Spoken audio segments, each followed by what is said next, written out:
ആം, ക്രിസ്തീയ Christian parenting എന്നുള്ളത് മാത്രമല്ല, അത് ട്രെയിനിങ് ഓഫ് ചിൽഡ്രൻ, കുട്ടികളെ ട്രെയിൻ ചെയ്യുക. അതാണല്ലോ ശരിക്കും സൺഡേ സ്കൂൾ കൊണ്ട് ഉദ്ദേശിക്കുന്നത്. ഇപ്പോൾ വീട്ടിലും സൺഡേ സ്കൂളിലും ഒക്കെ ആയിട്ടാണല്ലോ കുട്ടികൾ അവരുടെ പേഴ്സണാലിറ്റി രൂപപ്പെടുത്തുന്നത്. ഇന്നത്തെ കാലത്ത് ഞാൻ ഇന്നലെ പറഞ്ഞ പോലെ പലതരത്തിലുള്ള സ്വാധീനങ്ങളുള്ള ഒരു സമൂഹത്തിലാണ് നമ്മൾ ജീവിക്കുന്നത്. കുട്ടികൾ പോകുന്ന സ്കൂളിൽ നമുക്ക് അവരെ നിയന്ത്രിക്കാൻ സാധിക്കില്ല, അതിന് പരിധിയുണ്ട്. കാരണം അവിടെയുള്ള പുതുതായി ഉണ്ടായി വരുന്ന ആ സംസ്കാരം, ഇന്നലെ ഞാൻ പറഞ്ഞ പോലെ, അത് ലോകത്തിൻ്റെ ഒരു സംസ്കാരം അതിൻ്റെ ക്ലൈമാക്സിലേക്ക് വന്നുകൊണ്ടിരിക്കുന്ന ഒരു ടൈമാണിത്.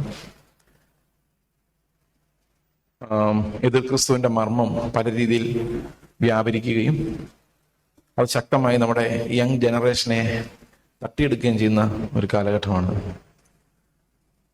സുഖത്തിന്റെ പ്രിൻസിപ്പിൾസ്, എന്റർടൈൻമെന്റിന്റെ പ്രിൻസിപ്പിൾസ്. എന്റർടൈൻമെന്റ് എന്ന് പറയുന്നത് വളരെ ഭയങ്കരമായ ഒരു എന്താ പറയുന്ന ഒരു അഡിക്ഷനായിട്ട് വളർന്നു വരുന്ന ഒരു കാര്യമാണ് സ്ക്രീൻ അഡിക്ഷൻ എന്ന് പറയുന്ന ഒരു സാധനം. ഏതെങ്കിലും ഒരു സ്ക്രീൻ ഇല്ലാതെ ജീവിക്കാൻ പറ്റാത്ത അവസ്ഥ. മൊബൈലായാലും TV ആയാലും ടാബായാലും ലാപ്ടോപ്പ് ആയാലും. ഇപ്പൊ പിള്ളേരുടെ മുമ്പിൽ ഒരു സ്ക്രീൻ ഇല്ലെങ്കിൽ അവർക്ക് സ്ക്രീൻ അഡിക്ഷൻ എന്ന് പറയുന്ന ഒരു പരിപാടി. മൊബൈൽ തന്നെ വേണമെന്ന് നിർബന്ധമില്ല.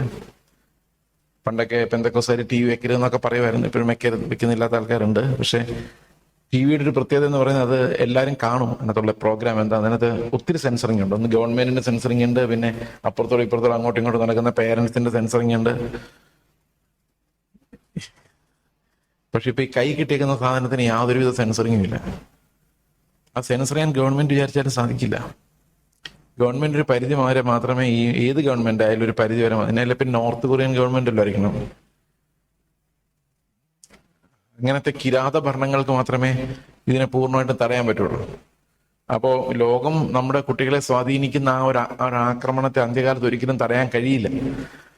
ആ ഒരു അടയ്ക്കാൻ നമുക്ക് സാധിക്കില്ല. ആ ഒരു റിസോഴ്സ് അടച്ചു കളയാൻ നമുക്ക് പറ്റില്ല. നമ്മുടെ കുട്ടികളോട് മൊബൈൽ ഫോൺ ഉപയോഗിക്കരുതെന്നും പറയാൻ പറ്റത്തില്ല. കാരണം ഇന്ന് പലപ്പോഴും എഡ്യൂക്കേഷൻ പർപ്പസ് തന്നെ ടീച്ചേഴ്സ് തന്നെ നോട്ട് കൊടുക്കുന്നത് മൊബൈൽ ഫോണിൽ കൂടെയാണ്. അപ്പോൾ ഇതില്ലാതെ മുമ്പോട്ട് പോകാന്ന് പറയുന്ന പ്രയാസമാണ്. അപ്പോൾ എങ്ങനെയാണ് നമ്മുടെ ഒരു വ്യൂ പോയിന്റ് ഇതിനിടയിലൂടെ അവരിൽ എത്തിക്കുക എന്നുള്ളത്, അതൊരു ക്രിസ്ത്യൻ വ്യൂ പോയിന്റ്. ഇത്രയും വ്യൂ പോയിന്റ്സ്, വേൾഡ് വ്യൂസ് എന്നാണ് പറയുന്നത് ഫിലോസഫി. അതായത് ലോകവീക്ഷണം, പലതരത്തിലുള്ള ലോകവീക്ഷണങ്ങൾ ഈ കുട്ടികളെ സ്വാധീനിക്കാൻ ശ്രമിക്കുമ്പം എങ്ങനെയാണ് ഒരു ക്രിസ്തീയ ലോകവീക്ഷണം എങ്ങനെയാണ് നമുക്ക് കുട്ടികളുടെ ഒരു മോട്ടിവേറ്റിംഗ് ഫോഴ്സ് ആയിട്ട്, അതായത് ഒരു മെയിൻ ഫോഴ്സ് ആയിട്ട് മാറ്റാൻ പറ്റുന്നത്. ഒരു കുട്ടി ആവറേജ് ചെലവഴിക്കുന്ന സമയം നോക്കിയാൽ സ്കൂളിലാണ് ഏറ്റവും കൂടുതൽ. വീട്ടിലാണ് ഓഫ് കോഴ്സ് ഏറ്റവും കൂടുതൽ. പക്ഷെ വീട്ടിലെ സമയം എന്ന് പറഞ്ഞാൽ പലപ്പോഴും ക്വാളിറ്റി ടൈം അല്ല. ഈ ക്വാളിറ്റി ടൈം അല്ലെന്ന് പറയാൻ കാരണം പേരൻസ് ചിലപ്പോൾ ജോലിയിലായിരിക്കും, ലേറ്റ് ആയിട്ട് ക്ഷീണിച്ചായിരിക്കും വരുന്നത്. പേരൻസിന് കുട്ടികളുടെ കൂടെ കിട്ടുന്ന ടൈം വളരെ കുറവായിരിക്കും. ചിലപ്പോൾ ഡ്യൂട്ടി ടൈംസ് ഒക്കെ കോയിൻസൈഡ് വരുമ്പോൾ പിള്ളേരെ കണ്ടുവെങ്കിൽ കണ്ടു എന്നായി, കണ്ടില്ലെങ്കിൽ കണ്ടില്ല, അത്രയേ ഉള്ളൂ. പക്ഷെ ഏറ്റവും കൂടുതൽ ക്വാളിറ്റി ടൈം അവർ ഉപയോഗിക്കുന്നത് കൂട്ടുകാരോടൊപ്പം, ടീച്ചേഴ്സിൻ്റെ ഒപ്പവുമാണ്. അതുകൊണ്ട് വളരെ ശക്തമായിട്ട് കുട്ടികളെ സ്വാധീനിക്കാനുള്ള ശക്തി അവർക്കുണ്ട്. അത് പലപ്പോഴും നമ്മൾ അനുഭവിക്കുന്നതാണ്. ചുറ്റുമുള്ളവർ എങ്ങനെയാണ് എന്ന് നോക്കി അവരിൽ നിന്ന് വ്യത്യസ്തനായി കളിയാക്കപ്പെടാതിരിക്കാൻ വേണ്ടി these children try very hard to be like their peers. അപ്പൊ പിയർ ഗ്രൂപ്പിൽ അവരെ പോലെ കാണപ്പെടുക എന്നുള്ളത് കുട്ടികളുടെ ഉള്ളിൽ വരുന്ന ഒരു ഭയങ്കരമായ ഒരു ടെംപ്ടേഷൻ. അപ്പൊ അതിനേക്കാൾ പവർഫുൾ ആയിട്ട് ക്രിസ്തുവിന് വേണ്ടി ജീവിക്കണം എന്നുള്ള ആ ഒരു വേൾഡ് വ്യൂ എങ്ങനെയാണ് ഈ കുട്ടികളിലേക്ക് എത്തിക്കുന്നത് എന്നുള്ളതാണ് ഇന്ന് നമ്മൾ നേരിടുന്ന ഏറ്റവും പ്രധാനപ്പെട്ട വെല്ലുവിളി. ഇന്ന് നമ്മൾ വെസ്റ്റേൺ രാജ്യങ്ങളിൽ നോക്കിക്കഴിഞ്ഞാൽ മിക്കവാറും പേരൻസ് ഒക്കെ ആ പരിശ്രമം അവസാനിപ്പിച്ച ഒരു രീതിയിലാണ് നമ്മൾ കാണുന്നത്. പ്രത്യേകിച്ചും വെസ്റ്റേൺ പേരന്റിങ്ങിനകത്ത് കുഞ്ഞുങ്ങൾ പതുക്കെ അവരൊരു പിക്ചർ അല്ലാതെ മാറിപ്പോകുന്ന, അതായത് പാസീവ് പാരന്റിങ് എന്ന് പറഞ്ഞാൽ അവരെ ഒന്ന് ഓവർ സൂപ്പർവൈസ് ചെയ്യുക എന്നുള്ളതല്ലാതെ അവരുടെ വേൾഡ് വ്യൂവിലേക്ക്, അവരുടെ വ്യൂ പോയിന്റിലോട്ട് കടന്നു കയറാതെയുള്ള നോൺ ഇൻട്രൂസീവ് പാരന്റിങ് ആണ് ഇന്ന് പൊതുവെ ലോകമെമ്പാടും കാണുന്നത്. നിങ്ങൾക്ക് വാക്ക് മനസ്സിലായോ എന്ന് എനിക്കറിയത്തില്ല. ഈ നോൺ ഇൻട്രൂസീവ് എന്ന് പറഞ്ഞു കഴിഞ്ഞാൽ നമ്മൾ അവന്റെ ലൈഫിലോട്ട് പ്രവേശിക്കുന്നില്ല, ഗിവിങ് ഹിം ഫ്രീഡം. ഈ ഡോക്ടർ സ്പോക്സ് എന്ന് പറഞ്ഞൊരു ഭയങ്കര പ്രശസ്തനായ ഒരു ചൈൽഡ് പീഡിയാട്രീഷ്യൻ സൈക്യാട്രിസ്റ്റ് ഉണ്ട്. അദ്ദേഹത്തിന്റെ ബുക്കുകളെല്ലാം ഇങ്ങനെ അവൈലബിൾ ആണ്. നിങ്ങൾ എത്ര പേര് കേട്ടിട്ടുണ്ട് ഡോക്ടർ സ്പോക്സിന്റെ ബുക്ക്? എനിക്കൊരു കുഞ്ഞുണ്ടായപ്പം എൻ്റെ ഒരു സാർ എനിക്ക് ഗിഫ്റ്റ് തന്നതാണ് ആ ബുക്ക്, ഡോക്ടർ സ്പോക്സ് ബുക്ക്. എൻ്റെ ഫുൾ പേര് ഞാൻ മറന്നുപോയി. പക്ഷെ അമേരിക്കയിൽ ഒരു തലമുറയെ മുഴുവൻ നശിപ്പിച്ച് കളഞ്ഞ ഒരു ഡോക്ടർ എന്നാണ് പുള്ളിയെ കുറിച്ച് പറയുന്നത്. അതായത് ആ ഡോക്ടറുടെ അഭിപ്രായം അനുസരിച്ച് നമ്മൾ ഇൻട്രൂഡ് ചെയ്യാതെ പിള്ളേരെ ഫെസിലിറ്റേറ്റ് ചെയ്ത് അവരുടെ മോഹങ്ങളിലൂടെ അവരുടെ ചിന്തകളെ സ്വാധീനിച്ച് ഇങ്ങനെ. പക്ഷെ ആ ഒരു തലമുറ മുഴുവൻ നഷ്ടപ്പെട്ടു പോയി. അപ്പൊ എങ്ങനെയാണ് നമ്മൾ ബലം പിടിച്ചു കഴിഞ്ഞാൽ, പിള്ളേരുടെ മുകളിൽ ബലം പിടിച്ചു കഴിഞ്ഞാൽ എന്ത് സംഭവിക്കും? അവരുള്ളിൽ നിന്ന് റിബൽ ചെയ്യും. എങ്ങനെ ഇവർ റിബൽ ചെയ്യുന്നറിയോ? നമ്മുടെ ക്യാരക്ടർ കാണിച്ചോണ്ടാണ്. നിങ്ങൾ ഈ പ്രാർത്ഥിക്കാൻ നടക്കുന്ന ഈ പിള്ളേരെ ഇവിടെ വെച്ചോണ്ട് ഇത് പറയാൻ പാടില്ലായിരുന്നു. നിങ്ങൾ എപ്പോഴും പ്രാർത്ഥന എന്ന് പറഞ്ഞുകൊണ്ട് നടക്കുന്ന നിങ്ങൾ എങ്ങനെയാ ജീവിക്കുന്നത് എന്നൊരു ചോദ്യം ചോദിച്ചു കഴിയുമ്പോഴേക്കും നമ്മുടെ ആയുധങ്ങൾ ഇല്ലാതായി പോവാം. ഈ ചോദ്യം നിങ്ങൾ കേട്ടിട്ടുണ്ടോ? ചില ആൾക്കാരെങ്കിലും കേട്ടിട്ടുണ്ടോ? അതൊരു റിബല്യന്റെ തുടക്കമാണ്. കാരണം ഈ കുട്ടികൾ മനസ്സിലാക്കി തുടങ്ങുവാണ്, ഈ പറയുന്നൊന്നും അല്ലാതെ ഇതൊന്നും എൻ്റെ ജീവിതത്തിലോ കുടുംബത്തിലോ ഒന്നും കാണുന്നില്ല. അപ്പം ശരിക്കും കുഞ്ഞുങ്ങൾ ചോദ്യം ചെയ്യുന്നത് നിങ്ങൾ പ്രസംഗിക്കുന്ന ലൈഫ് എവിടെയെന്നാണ് പലപ്പോഴും നമ്മളോട്. പക്ഷെ ഒരു പ്രശ്നം എന്താണെന്ന് വെച്ച് കഴിഞ്ഞാൽ ആ ലൈഫ് കാണിച്ചു കൊടുക്കുക എന്ന് പറഞ്ഞാൽ ഭയങ്കര പ്രയാസമാണ്. നിങ്ങൾ ശ്രദ്ധിച്ചിട്ടുണ്ടോ? ഒരു കുടുംബത്തിനകത്ത് ക്രിസ്തുവിനെ തെളിയിക്കുക എന്ന് പറയുന്നതാണ് ലോകത്തിൽ എവിടെ തെളിയിക്കുന്നതിനേക്കാളും പാട്. കാരണം ഈ കുടുംബത്തിലുള്ളവർ നമ്മൾ രാവിലെ തൊട്ട് വൈകിട്ട് വരെ കണ്ടോണ്ടിരിക്കുകയാണ്. എനിക്ക് ഇവിടെ നിന്ന് ക്രിസ്തുവിനെ തെളിയിക്കാൻ നിങ്ങൾ 1.5 മണിക്കൂർ എന്നെ കാണുന്നുള്ളൂ, ഭാഗ്യം. പക്ഷെ എൻ്റെ ഭാര്യ വേറൊരു വിശ്വാസത്തിലുള്ള ആളും ഞാൻ വിശ്വാസിയാണെങ്കിൽ ആ ഭാര്യയുടെ മുമ്പിൽ ക്രിസ്തുവാണ് ശരി എന്ന് എൻ്റെ ജീവിതം കൊണ്ട് തെളിയിക്കണമെങ്കിൽ ഞാൻ അസാമാന്യമായൊരു ക്രൂശ് വന്നാലേ പറ്റുള്ളൂ. കാരണം എന്തെങ്കിലും ഒരു പാകപ്പിഴ ഉണ്ടായാലും ഒരു ദേഷ്യം എൻ്റെ ഭാഗത്ത് വന്ന ഉടനെ പറയാം, കണ്ടോ നിന്റെ വിശ്വാസമായിട്ടെ നീ ചൂടാവുന്ന കണ്ടോ, പെട്ടെന്ന് ഓഫാവും ഈ അവിശ്വാസികളായ. പിള്ളേർക്ക് അങ്ങനെ തന്നെ ഒരു പ്രശ്നമുണ്ട്. പിള്ളേർ വളർന്നു വരുമ്പം അവര് മാതാപിതാക്കൾ കാണുന്ന ചെറിയ ചെറിയ മിസ്റ്റേക്കുകൾ പോലും അവർക്ക് ജയിക്കാനുള്ള ഒരു ആയുധമായിട്ട് എടുത്ത് പ്രയോഗിക്കും. സമ്മതിച്ചോ? അപ്പൊ മാതാപിതാക്കൾക്ക് ഇവരോട് സംസാരിക്കാനുള്ള കോൺഫിഡൻസ് ഇല്ലാതായി പോവാ. കാരണം എന്താന്ന് വെച്ച് കഴിഞ്ഞാൽ ഇന്നലെ ദേഷ്യപ്പെട്ടു, ഇന്നലെ ഭർത്താവും ഭാര്യയായിട്ട് ഇത്തിരി ചൂടായി സംസാരിക്കുന്ന കൊച്ചു കേട്ടിട്ടുണ്ട്. എന്നിട്ട് രാവിലെ നീ മര്യാദയ്ക്ക് പഠിക്കണമെന്ന് പറയുമ്പം എന്നെ ഉപദേശിക്കാന്ന് പറഞ്ഞു. ഞാൻ കേട്ടതാ ഇന്നലെ നിങ്ങൾ സംസാരിക്കുന്നു പറഞ്ഞു കഴിയുമ്പോഴേക്കും ഗ്യാസ് പോവും. കാരണം നമ്മളിങ്ങനെ തെളിയിച്ച് നല്ലവരായിട്ട് വേണമല്ലോ പിള്ളേരെ നന്നാക്കാൻ, അല്ലേ? എന്ത് പറയുന്നു? ശരിയാണോ ഞാൻ പറഞ്ഞത്? അപ്പൊ ഒന്നാമത്തെ പ്രശ്നം എന്ന് പറഞ്ഞ പേരന്റിങ്ങിന്റെ ഒരു പ്രശ്നം how many of us can lead by example എന്നുള്ളതാണ്. ഞാൻ ആദ്യം തന്നെ കണ്ടെത്തിയ ഒരു ഉത്തരം എന്നെ കൊണ്ട് ഇത് പറ്റില്ല എന്ന്. കാരണം എങ്ങനെ നമ്മൾ പരിശ്രമിച്ചാൽ ഈ പിള്ളേർ എന്തെങ്കിലും കണ്ടുപിടിക്കും. അപ്പൊ പിള്ളേരെ നോക്കുമ്പം നമ്മുടെ ദേഷ്യം ചില സമയത്ത് നിയന്ത്രിക്കാൻ പറ്റി കാണുന്നില്ല. ചിലപ്പം ഏതെങ്കിലും കടയിൽ ചെന്നിട്ട് ഇത് കൊള്ളില്ല, കുറച്ചുകൂടെ നല്ല ഡ്രസ്സ് എടുത്തേക്കാമെന്ന് വിചാരിക്കും. കൊച്ചു ചോദിക്കും എന്തായാലും കുഴപ്പമില്ല എന്നല്ല ഇന്നലെ പറഞ്ഞത്. നീ ഏത് ഫുഡ് കഴിക്കാനും ദൈവത്തിന് സ്തോത്രം ചെയ്തുകൊണ്ട് കഴിക്കണം എന്ന് പറഞ്ഞ അതേ അമ്മ തന്നെയാണോ ഈ സാരി കൊള്ളില്ല എന്ന് പറയുന്നത്? പ്രശ്നമില്ലേ? ഞാൻ പിള്ളേർക്ക് പുതിയ ആയുധങ്ങൾ വെച്ച് കൊടുക്കുകയാണോ ഞാൻ? നീ എന്ത് ബ്രേക്ക്ഫാസ്റ്റ് ആണെങ്കിലും സ്തോത്രം ചെയ്ത് കഴിക്കടാ എന്ന് പറയുന്ന അമ്മ അപ്പനോട് പറയുമ്പോ ഞാൻ ഈ ഡ്രസ്സ് തന്നെ ഇട്ടുകൊണ്ട് എത്ര നാൾ പോകുമെന്ന് ചോദിക്കുമ്പം ഈ കൊച്ചവിടെ ഇരുന്നോണ്ട് ചിന്തിക്കുക, കണ്ടോ ഏത് ബ്രേക്ക്ഫാസ്റ്റ് വേണമെങ്കിലും ഞാൻ കഴിക്കണം, ഏത് ഡ്രസ്സ് വേണമെങ്കിലും അമ്മയ്ക്ക് ഇടാൻ പറ്റത്തില്ല.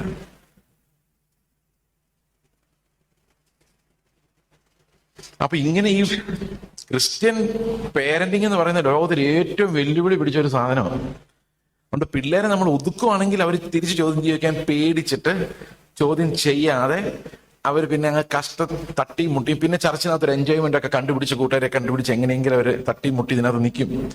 പക്ഷെ നമ്മുടെ കുഞ്ഞുങ്ങളുടെ ജനറേഷനകത്ത് ഈ റാഡിക്കൽ ഫെയ്ത്ത് എന്ന് പറയുന്നത് ഒട്ടും കാണാനില്ല. നിങ്ങളത് ശ്രദ്ധിച്ചിട്ടുണ്ടെന്ന് അറിയത്തില്ല. ഒരുപക്ഷെ ചർച്ച് ആക്ടിവിറ്റി വളരെ സ്ട്രോങ് ആയിട്ടുണ്ടാവുമെങ്കിലും പഴയൊരു തലമുറ പോലെ അല്ല ഇന്നത്തെ യൗവനക്കാരുടെ ഉള്ളിൽ വിശ്വാസമുണ്ട്, മതമുണ്ട്, മതാത്മകതയുണ്ട്.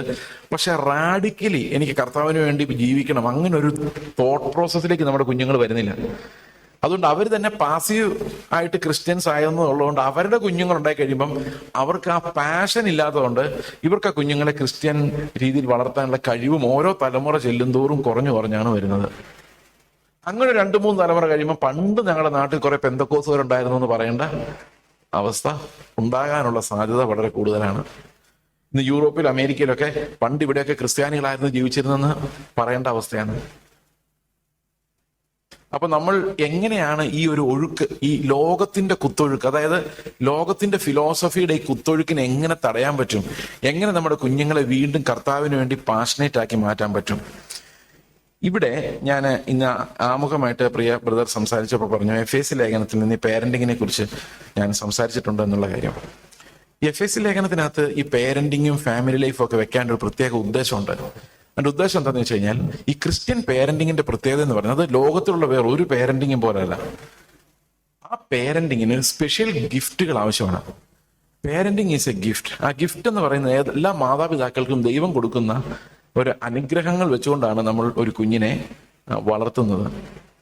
അപ്പോൾ ഈ എഫേസ്യ ലേഖനത്തിന്റെ ഒരു പ്രധാനപ്പെട്ട ഗുണം എന്ന് പറയുന്നത്, ചർച്ച് ലൈഫിനെ കുറിച്ച് പറയാനാണെങ്കിലും ഫാമിലി ലൈഫിനെ കുറിച്ച് പറയാനാണെങ്കിലും മക്കളെ വളർത്തുന്നതിനെ കുറിച്ച് പറയാനാണെങ്കിലും ഓഫീസിൽ പോയി വർക്ക് ചെയ്യുന്നതിനെ കുറിച്ച് പറയാനാണെങ്കിലും എല്ലാറ്റിനും വേണ്ട സ്പിരിച്വൽ പ്രിൻസിപ്പിൾസ് മുഴുവൻ എഫേസ്യ ലേഖനത്തിലുണ്ട്. ആ സ്പിരിച്വൽ പ്രിൻസിപ്പിൾസ് എന്താണെന്ന് നമുക്കൊന്ന് നോക്കാം. എന്നിട്ട് നമുക്ക് പേരന്റിങ്ങിന്റെ പ്രാക്ടിക്കൽ സൈഡിലേക്ക് വരാം. സ്പിരിച്വൽ പ്രിൻസിപ്പിൾസ് എന്ന് പറയുന്ന എഫേസ്യ ലേഖനം ആദ്യത്തെ 3 അധ്യായങ്ങളിലാണ് അതിന്റെ സ്പിരിച്വൽ പ്രിൻസിപ്പിൾസ് ഉള്ളത്. നമുക്കറിയാം, എല്ലാ ലേഖനങ്ങളുടെ ആദ്യ ഭാഗത്ത് നമ്മൾ കാണുന്നത് സ്പിരിച്വൽ പ്രിൻസിപ്പിൾസ് ആണ്.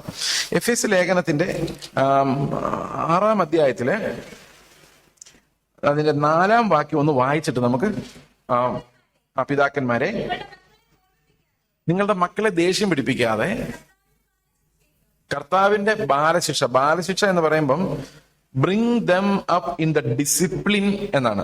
ബാലശിക്ഷയിലും പഥ്യോപദേശത്തിലും. അപ്പൊ എങ്ങനെ വളർത്തണം? പഥ്യോപദേശത്തിൽ പോയിട്ട് വളർത്തണം. നമ്മൾ സാധാരണ എങ്ങനെ പിള്ളേരെ വളർത്തുന്നറിയോ? ധർമ്മോപദേശത്തിലാണ് വളർത്തുന്നത്. എന്താണ് വ്യത്യാസം? പഥ്യോപദേശത്തിൽ കുഞ്ഞുങ്ങളെ വളർത്തുന്നതും ധർമ്മോപദേശത്തിൽ കുഞ്ഞുങ്ങളെ വളർത്തുന്നതും തമ്മിൽ വലിയ വ്യത്യാസമുണ്ട്. എന്താണ് പഥ്യോപദേശം, എന്താണ് ധർമ്മോപദേശം? ധർമ്മോപദേശം എന്ന് പറയുന്ന ഒരു പ്രിവെന്റീവ് ഡോക്ട്രിനാണ്. അതായത് നമ്മൾ 1 തിമോത്തിയോസിന്റെ ലേഖനം 1-ാം അധ്യായം അതിന്റെ 6-ാം വാക്യം നമുക്ക് നോക്കാം.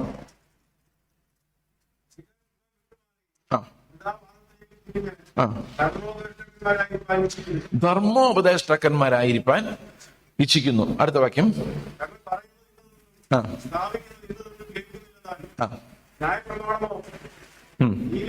ന്യായപ്രമാണമോ നീതിമാനുള്ളതല്ല, അധർമ്മികളുടെ അധർമ്മം തടയാനുള്ളതാണ്, അഭക്തരുടെ അഭക്തി ഇല്ലാതാക്കാൻ വേണ്ടിയുള്ളതാണ്,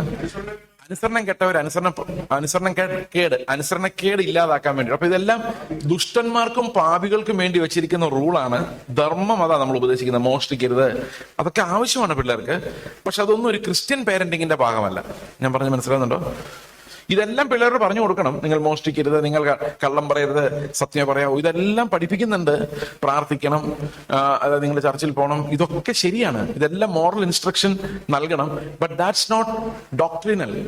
അത് വേദപുസ്തകത്തിന്റെ ഉപദേശം എന്ന് പറയാൻ പറ്റില്ല. എല്ലാ മതങ്ങൾക്കും അങ്ങനെയുള്ള ഉപദേശങ്ങളുണ്ട്, നമ്മുടെ മനസാക്ഷിക്ക് അങ്ങനെയുള്ള ഉപദേശങ്ങളുണ്ട്. ധർമ്മം പഠിപ്പിക്കുക, അതെല്ലാ പേരൻസും ജാതി മത ഭേദമന്യേ ചെയ്യുന്നതാണ്. എന്താണ് ഈ മോറൽ ഇൻസ്ട്രക്ഷൻ എന്ന് പറയുന്നത്? മനസ്സിലായോ? അപ്പോൾ ആ മോറൽ ഇൻസ്ട്രക്ഷൻ വേണോന്ന് ചോദിച്ചാൽ വേണം. അത് കൃത്യമായിട്ടും വേണം, അല്ല നാട്ടുകാരുടെ തല്ലുകൊള്ളും. അത് തീർച്ചയായിട്ടും ഈ കുട്ടികളെ ചെറുപ്പത്തിലെ പഠിപ്പിച്ചിരിക്കണം. Moral instruction has its place. പക്ഷെ അതല്ല ക്രിസ്ത്യൻ ട്രെയിനിങ് എന്ന് പറയുന്നത്. Christian education is not moral education. മനസ്സിലായ? അത് അപ്പോൾ ക്രിസ്ത്യൻ എഡ്യൂക്കേഷൻ എന്ന് പറയുന്നത് എന്തിലുള്ള വളർച്ചയാണ്? പഥ്യോപദേശത്തിലുള്ളതാണ്. Sound doctrine. Train them up in the sound doctrine. അപ്പൊ പിള്ളേർ എപ്പോ തൊട്ടാണ് ഉപദേശം പഠിക്കേണ്ടത്? അവര് പഠിച്ചു തുടങ്ങേണ്ടത് തന്നെ അവർ രക്ഷയുടെ കാര്യം മനസ്സിലാക്കാൻ, ആ പൊരുൾ മനസ്സിലാക്കാനുള്ള ബുദ്ധി അവർക്ക് ലഭിക്കുമ്പം തൊട്ട് അവർ കേൾക്കേണ്ടത് പഥ്യോപദേശമാണ്, സൗണ്ട് ഡോക്ട്രിനാണ്. സൗണ്ട് ഡോക്ട്രിൻ പഠിപ്പിക്കുന്നവർക്ക് ധർമ്മോപദേശം പഠിപ്പിക്കുന്നവരുമായിട്ട് വലിയൊരു വ്യത്യാസം ഉണ്ട്. എന്താന്ന് പറയാം? ധർമ്മോപദേശം പഠിപ്പിക്കാൻ ഒരു വടി ആവശ്യമാണ്, ധർമ്മോപദേശം പഠിപ്പിക്കാൻ നല്ല പൊട്ടീര് കൊടുക്കേണ്ടി വരും. ധർമ്മോപദേശം പഠിപ്പിക്കണമെങ്കിൽ നമ്മൾ ആ ധർമ്മം ചെയ്യുന്നവരായിരിക്കേണ്ടി വരും. എന്നാൽ പത്യോപദേശം പഠിപ്പിക്കാൻ വടിയുടെ ആവശ്യമില്ല. പിള്ളേര് പ്രകോപിതരാകാൻ പാടില്ല, കോപം അവരിൽ ഉണ്ടാകാൻ പാടില്ല, ദേഷ്യം പിടിപ്പിക്കാൻ പാടില്ല, വടി എടുക്കാൻ പാടില്ല.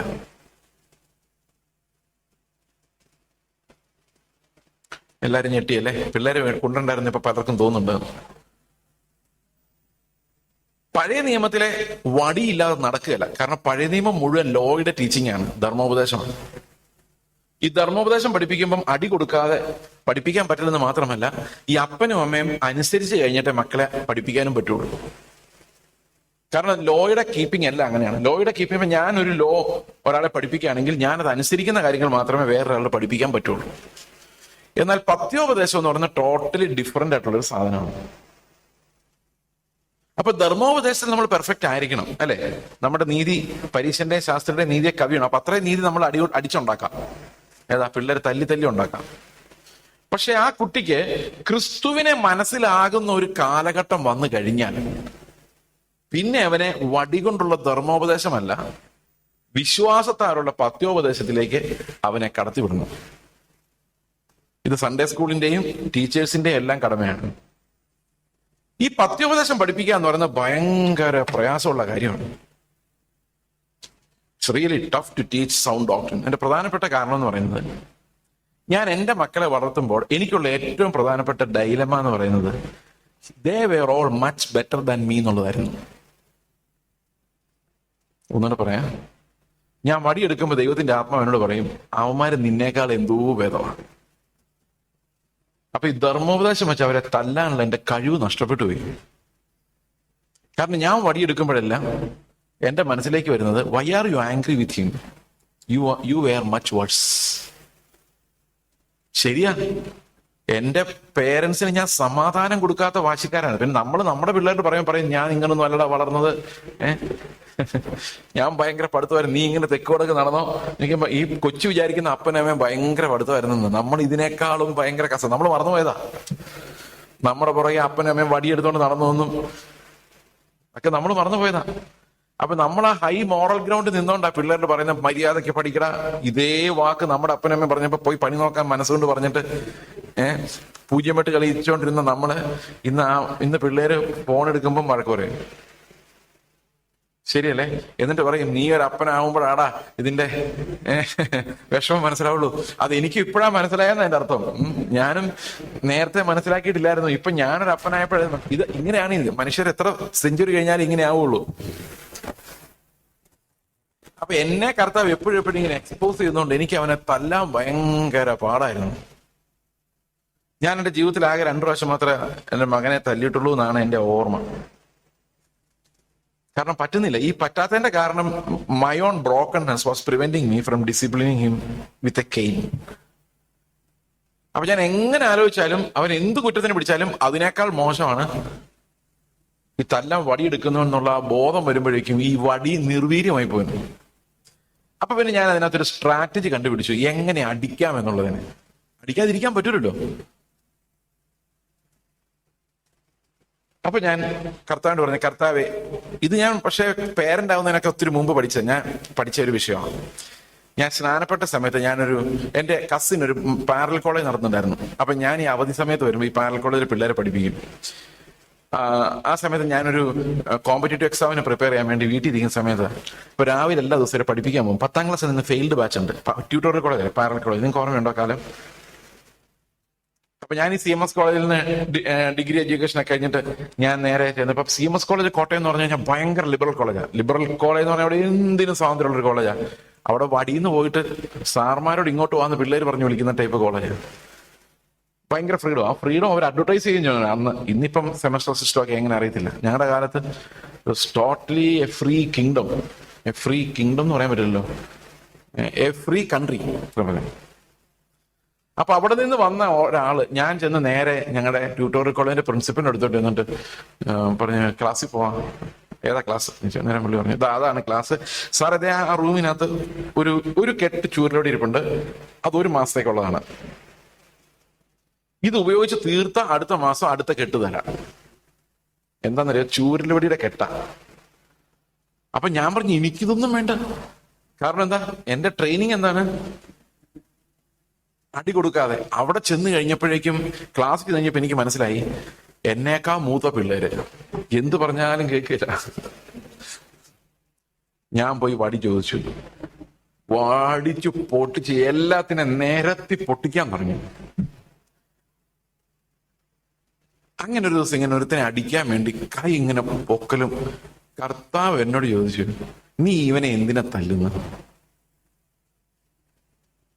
അപ്പൊ ഞാൻ പറഞ്ഞു, ഇവൻ നന്നാകാൻ എന്ന് പറഞ്ഞപ്പോഴേ എനിക്ക് മനസ്സിലായി ഇവൻ നന്നാകാനല്ല, എന്റെ ദേഷ്യം തീർക്കാൻ വേണ്ടി ഞാൻ അടിക്കുന്നു. ഇവൻ നന്നായിട്ട് എനിക്ക് എന്നാ കാര്യം? എവിടെയോ കിടക്കുന്നവൻ, എനിക്ക് അവനോട് സ്നേഹമൊന്നുമില്ല. പിന്നെ ഞാൻ എന്തിനാ തല്ലുന്നതെന്ന് വെച്ച് കഴിഞ്ഞാൽ എന്റെ ദേഷ്യം ഇറക്കി വെക്കുക. അപ്പൊ നമ്മുടെ പല മർദ്ദനങ്ങൾക്കകത്തോടെ നമ്മൾ കുഞ്ഞുങ്ങളോട് കമ്മ്യൂണിക്കേറ്റ് ചെയ്യുന്നത് I am angry with you എന്നല്ല. അടിയുടെ വേദന അല്ല അവരുടെ വേദന. That anger is communicated.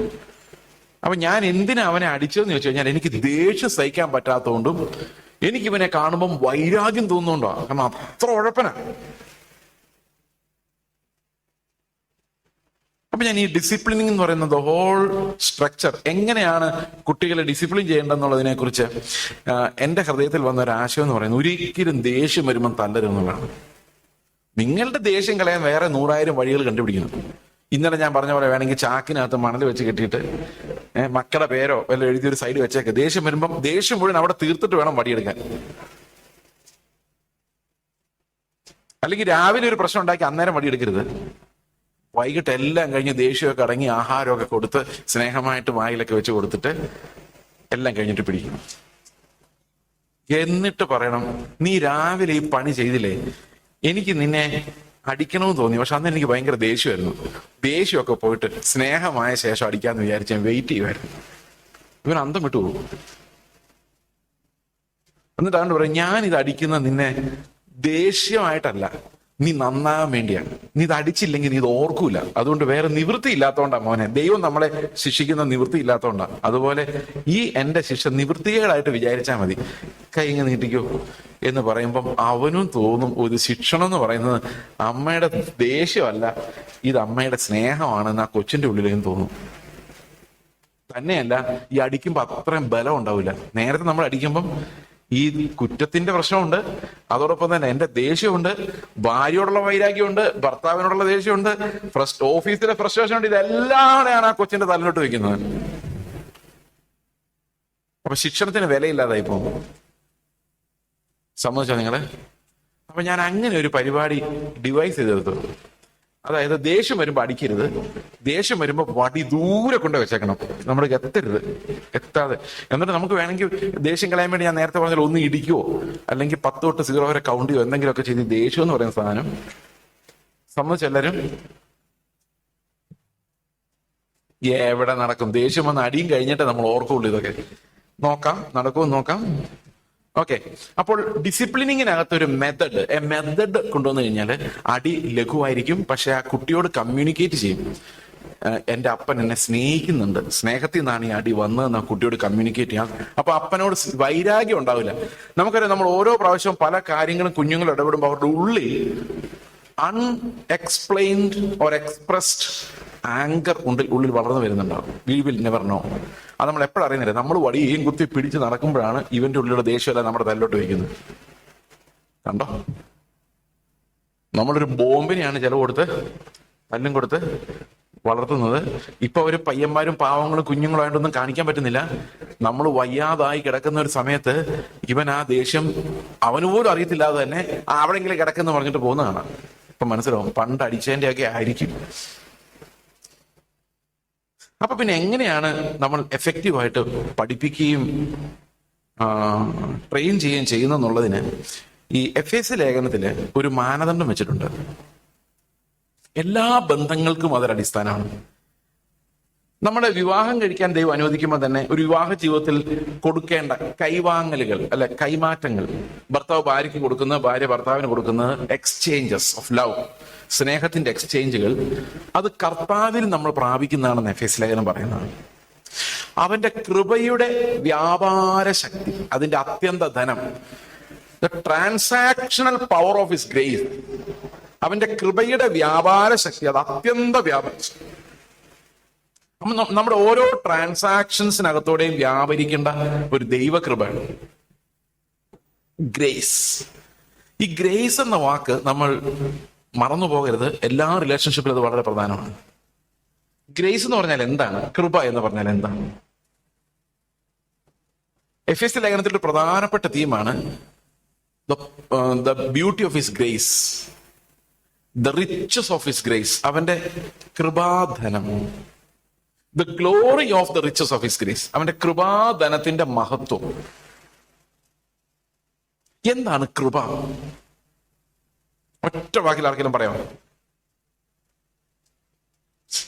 അർഹിക്കാത്ത സ്ഥലത്തുള്ള ദൈവത്തിന്റെ ദാനം. അതൊരർത്ഥമാണ്, പക്ഷെ ആ അർത്ഥത്തിലല്ല ഇവിടെ അത് പ്രയോഗിച്ചിരിക്കുന്നത്. ഇപ്പൊ ഞാൻ ഒരാളെ കണ്ടിട്ട് പറയാണ്, ഓ എന്തൊരു കൃപയാ മനുഷ്യന് എന്ന് പറയുകയാണെങ്കിൽ അർത്ഥം എന്താ? ഓ എന്തൊരു അർഹിക്കാത്ത ദാനം ആ മനുഷ്യന് എന്നാണോ? ആണോ? Oh what a graceful person എന്ന് പറയുന്നത്, ഓ എന്തൊരു അർഹിക്കാത്ത ദാനമുള്ള വ്യക്തി എന്നാണോ ഉദ്ദേശിച്ചത്? അല്ലല്ലോ. നിങ്ങളിപ്പോ പാട്ട് പാടിയില്ലേ, അനുഗ്രഹത്തിന് അധിപതിയെ അനന്ത കൃപ പെരുന്നതി. അത് ഇത്തിരി ഡീപ്പായിട്ട് പാടിയാ ഭയങ്കര ഗ്രേസ്ഫുൾ ആ പാട്ട്. പാട്ട് കേൾക്കുമ്പോൾ ഞാൻ അവിടെ ആലോചിച്ചു, എന്ത് ഗ്രേസ്ഫുൾ ആണ് ഇങ്ങനെ പാടുമ്പോൾ. ഈ ഗ്രേസ്ഫുൾ എന്ന് പറഞ്ഞാൽ എന്താ അർത്ഥം?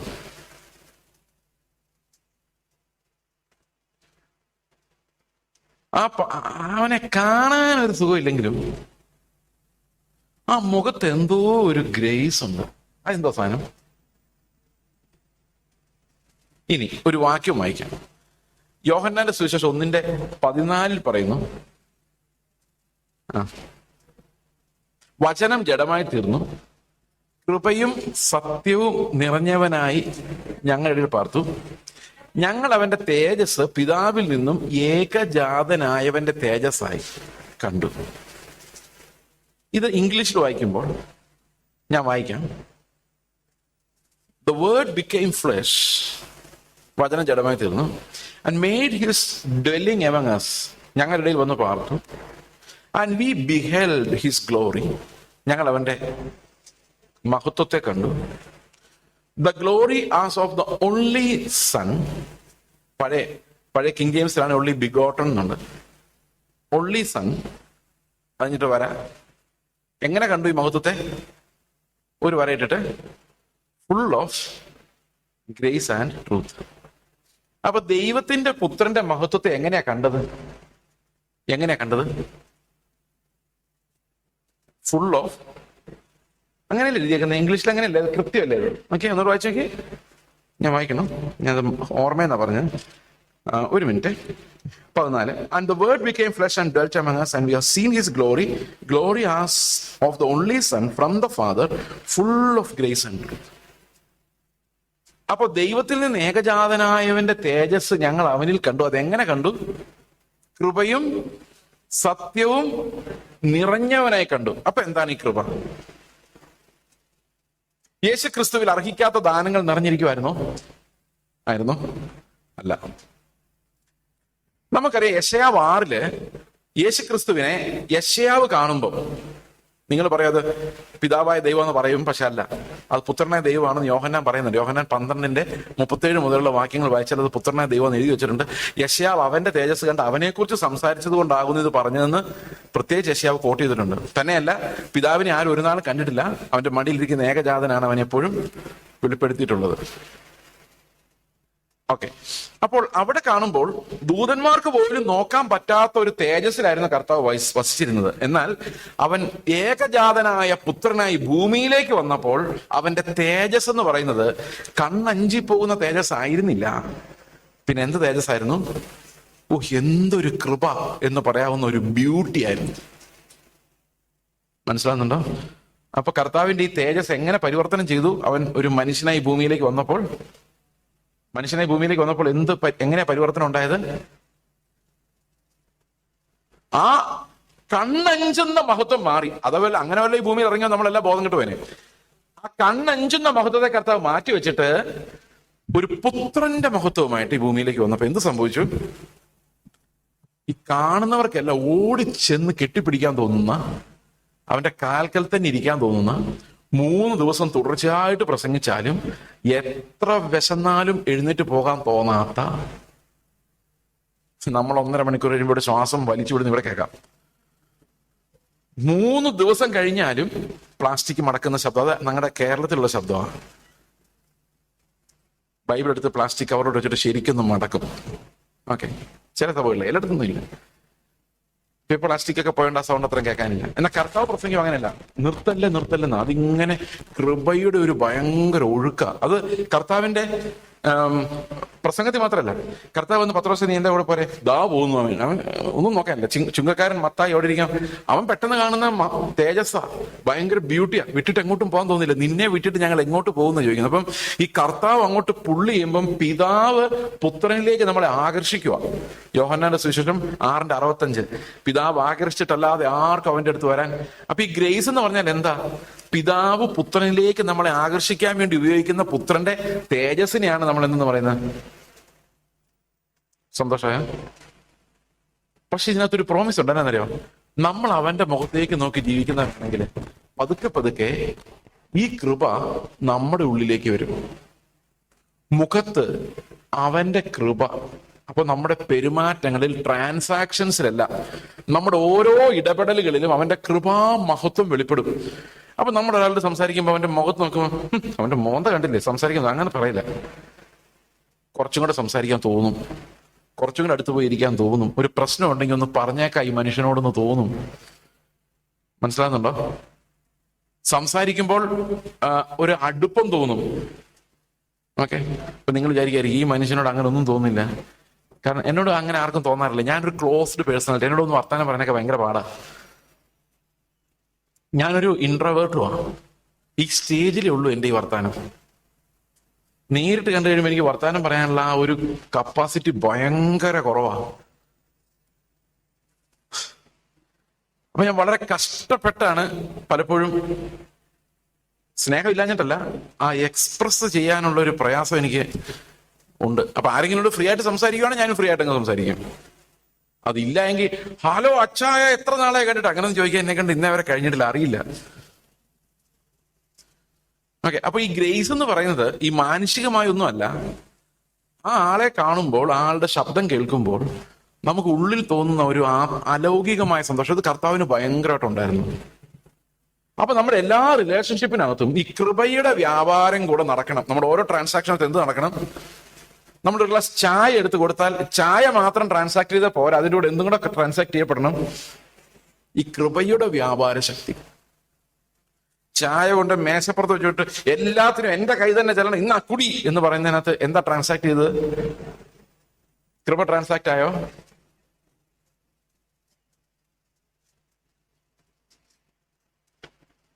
അത് ഞാനാ, എന്റെ കംപ്ലൈന്റുകൾ ഞാനെന്ന് പറയുന്ന വൃത്തികെട്ട പഴയ മനുഷ്യനാണ് ഈ ട്രാൻസാക്ഷൻസ് മുഴുവൻ നടത്തുന്നത്. അപ്പൊ എത്ര പത്യോപദേശം പറഞ്ഞാലും പിള്ളേർക്ക് മനസ്സിലാവൂല. നിങ്ങൾക്ക് മനസ്സിലായോ? നിങ്ങൾക്ക് മനസ്സിലായോ ഞാൻ പറയുന്നത്? മനസ്സിലായില്ല അല്ലേ? കൃപയെ പറയണം, കുറച്ചുകൂടെ ഇത്തിരി വെള്ളം കുടിച്ചിട്ട് പറയാം. അപ്പോൾ ഈ കൃപയുടെ ട്രാൻസാക്ഷൻ ആണ് എഫെസി ലേഖനത്തിന്റെ പ്രൈമറി പ്രിൻസിപ്പിൾ.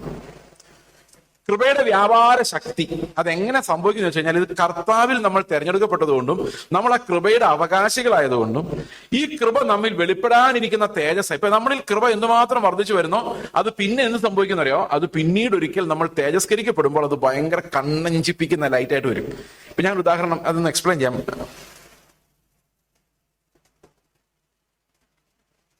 അതായത് യേശുക്രിസ്തു ഭൂമിയിലേക്ക് വരുന്നതിന് മുമ്പ് ഭയങ്കര തേജസ്സിലിരിക്കുവായിരുന്നു അല്ലേ? അവൻ ഈ ഭൂമിയിലേക്ക് വന്നപ്പോ എന്ത് സംഭവിച്ചു? ആ തേജസ് മാറ്റി വെച്ചിട്ട് ഈ ഗ്രേസ് എന്നുള്ളതിന്റെ ഒരു നിർവചനം ഞാൻ തരാം. നിങ്ങൾ ഇന്ന് ഡിക്ഷണറി പോയി നോക്കണേ. ഗ്രേസ് എന്നുള്ള വാക്ക് ഇംഗ്ലീഷ് ഡിക്ഷണറിയോ മലയാളം ഡിക്ഷണറിയോ ഏതെങ്കിലും നിഘണ്ടു നിങ്ങളുടെ വീട്ടിലുണ്ടെങ്കിൽ അതിൽ നോക്കിയാൽ മതി. കൃപ അല്ലെങ്കിൽ ഗ്രേസ് എന്നുള്ള വാക്കിന്റെ അർത്ഥം അൺമെറിറ്റഡ് ഫേവർ എന്നൊന്നുമല്ല അവിടെ കാണുന്ന ആദ്യത്തെ അർത്ഥം. തിയോളജിക്കലി അൺമെറിറ്റഡ് ഫേവർ, പക്ഷെ ഗ്രേസിന്റെ യഥാർത്ഥ അർത്ഥം മനോഹരമായത്. അതൊരു നിർവചനമായിട്ട് പറഞ്ഞ എങ്ങനെയായിരിക്കും? ഗ്രേസ് ഈസ് എ ക്വാളിറ്റി, മറക്കല്ലേ, the grace is a quality that makes something beautiful, attractive and pleasing. ഈ കൃപ എന്ത് ചെയ്യണം? ക്രിസ്തുവിന്റെ മുഖത്തേക്ക് നോക്കുന്ന മനുഷ്യരെല്ലാം പ്രകാശിതരാവും. എന്തിനാൽ പ്രകാശിതരാവും? അവന്റെ തേജസ്സിനാൽ പ്രകാശിതരാവും. പക്ഷെ ഈ ഭൂമിയിൽ നമ്മൾ ജീവിക്കുമ്പോൾ ആ കണ്ണഞ്ചുന്ന തേജസ് അല്ല നമുക്ക് ലഭിക്കുന്നത്. പിന്നെ എന്ത് തേജസ് ലഭിക്കുന്നത്? ഈ ക്രിസ്തു ഇപ്പോൾ ട്രാൻസാക്ട് ചെയ്യുന്ന ഗ്രേസ് ആണ്. അതായത് ഗ്രേസാ. അതുകൊണ്ടല്ലേ പൗലോസ് എല്ലാ ലേഖനം എഴുതുമ്പോൾ എന്ത് പറയുന്നത്? കൃപയും സമാധാനവും വർദ്ധിക്കുമാറാകട്ടെ. ഈ കൃപ അൺമെറിറ്റഡ് ഫേവർ വർദ്ധിക്കട്ടെ എന്നല്ല പറയുന്നത്. അൺമെറിറ്റഡ് ഫേവർ ഓൾറെഡി ഉണ്ട്. പിന്നെ എന്ത് വർദ്ധിച്ചു വരട്ടെ എന്നാ പറയുന്നത്? ഈ ട്രാൻസാക്ഷണൽ ഗ്രേസ്, അതായത് യേശു ക്രിസ്തുവിൽ നിന്ന് നമുക്ക് ലഭിച്ച the beauty of that glory, അത് നമ്മിൽ ഓരോ ദിവസവും വർദ്ധിച്ചു വരികയും നമ്മൾ സമാധാനമുള്ളവരായി മാറുകയും വേണമെന്നാണ് ഈ പൗലോസ് പറയുന്നത്. ആ ഗ്രേസ് നമ്മിൽ വർദ്ധിച്ചു വരണമെങ്കിൽ കുറെ ഒരു പ്രൊസീജിയർ ഉണ്ട്. ആ പ്രൊസീജിയർ പേരന്റിങ്ങിന്റെ ഭാഗമായിട്ട് പറയാൻ പറ്റില്ല. നമുക്കിത് പിന്നീട് ഒരു അവസരത്തിൽ ആ പ്രൊസീജിയർ വിശദമായിട്ട് പറയാം. എങ്ങനെയാണ് ഈ മുഖത്തേക്ക് നമ്മൾ ഗ്രേസ് കൊണ്ടുവരുന്നു എന്നുള്ള കാര്യം. ദർസ് A methodology given in the 2 Corinthians. അപ്പോൾ നമ്മുടെ ഒന്നാമത്തെ ലക്ഷ്യം എന്ന് പറയുന്നത് പേരന്റിങ് നടത്തുന്നയാൾ അല്ലെങ്കിൽ ടീച്ച് ചെയ്യുന്ന ആള് ക്രിസ്തുവിൽ നിന്ന് ആ കൃപ പ്രാപിക്കുക എന്നുള്ളതാണ്. കുഞ്ഞുങ്ങളോട് ഇടപെടാനുള്ള കൃപ, അവരെ ക്രിസ്തുവിന്റെ സ്നേഹത്തോട് അടുത്തടുത്ത് വരാനുള്ള ദൈവകൃപ നമ്മളിൽ നിന്ന് ട്രാൻസാക്റ്റഡ് ആവുക എന്നുള്ളതാണ് പേരന്റിങ്ങിന്റെ ഒന്നാമത്തെ സ്പിരിച്വൽ പ്രിൻസിപ്പിൾ എന്ന് പറയുന്നത്. അത് പെട്ടെന്ന് കുഞ്ഞുങ്ങളോട് മാത്രം കാണിക്കാൻ പറ്റിയല്ല. ഞാൻ ഈ കൃപ എന്ന വാക്കിന്റെ നിർവചനം പറഞ്ഞ ഓർമ്മയുണ്ടോ? എന്താ പറഞ്ഞ? അത്ര പെട്ടെന്ന് ഓർക്കുവരെ നമ്മളെല്ലാം IAS എഴുതി പോയനല്ലേ. ഞാൻ ഒന്നുകൂടെ പറയാം. Grace is A quality that makes something attractive, beautiful and pleasing. ഇത് എന്നെ പഠിപ്പിച്ചാരെന്നറിയോ? എന്നോട് ബസ് സ്റ്റാൻഡിൽ നിന്ന് ഒരു അപ്പച്ചൻ പറഞ്ഞു തന്നാണ് ഇത്. മോനെ, ഗ്രേസ് എന്ന് പറഞ്ഞ എന്താണെന്നറിയോ? അന്ന് എനിക്ക് പ്രായം 20 വയസ്സ്. അപ്പൊ ഞാൻ പറഞ്ഞു അൺമെറിറ്റഡ് ഫേവർ. ഞാൻ അങ്ങാണ്ട് വായിച്ചോണ്ട് പോയതാ. 21 വയസ്സെന്ന് തോന്നുന്നു. അപ്പൊ ആ അപ്പച്ചനോട് പറഞ്ഞു, മോനെ അത് ആണ്, പക്ഷെ അതല്ല. ഗ്രേസ് എന്ന് പറയുന്നത് അദ്ദേഹം അന്ന് പറഞ്ഞ വാക്യമാണ് ഞാനിപ്പോൾ ഒരു 20 വർഷങ്ങൾക്ക് ശേഷം, 22-24 വർഷങ്ങൾക്ക് ശേഷം ഞാൻ ആവർത്തിക്കുന്ന. എന്തുകൊണ്ടാണ് ഞാനത് ഓർത്തിരിക്കാൻ കാരണം എന്നറിയോ? ഈ മനുഷ്യൻ ഫുൾ ഓഫ് ഗ്രേസ് ആയിരുന്നു. 88-ാം വയസ്സിൽ അപ്പച്ചൻ മരിച്ചുപോയി. ആ അപ്പച്ചൻ മുഖം കറുക്കുന്ന ഒരിക്കലും കണ്ടിട്ടില്ല. നിങ്ങളൊരു വീട്ടിൽ ചെന്ന് ഞാൻ അപ്പച്ചനോട് ഒത്തിരി അടുത്ത് സൂചിക്കാൻ പറയാൻ പോയിട്ടുണ്ട്. അന്ന് 68 വയസ്സും 66 വയസ്സ് മറ്റോ ആയിരുന്നു. 88 വയസ്സ് മരിച്ചിട്ട് ഇപ്പൊ കുറെ നാളായി. 66-68 വയസ്സുള്ള സമയത്താണ് ഞാൻ ഇദ്ദേഹമായിട്ട് പല വീടുകളും വിസിറ്റ് ചെയ്യാൻ വേണ്ടി പോകും. സുശേഷം പറയാനാ പോകുന്നത്. സുശേഷം പറയാൻ പോകുമ്പോൾ പുള്ളി ഒരു ഒറ്റ മുണ്ടും ഒറ്റ ജുബായി മാത്രമേ പുള്ളിക്കുള്ളൂ. പിന്നെ ഒരു പെയർ ഷോൾഡർ ബാഗ് കാണും, ഒരു തുണി സഞ്ചി. അത് എടുത്തിട്ട് ഇത് അലക്കിയിടും.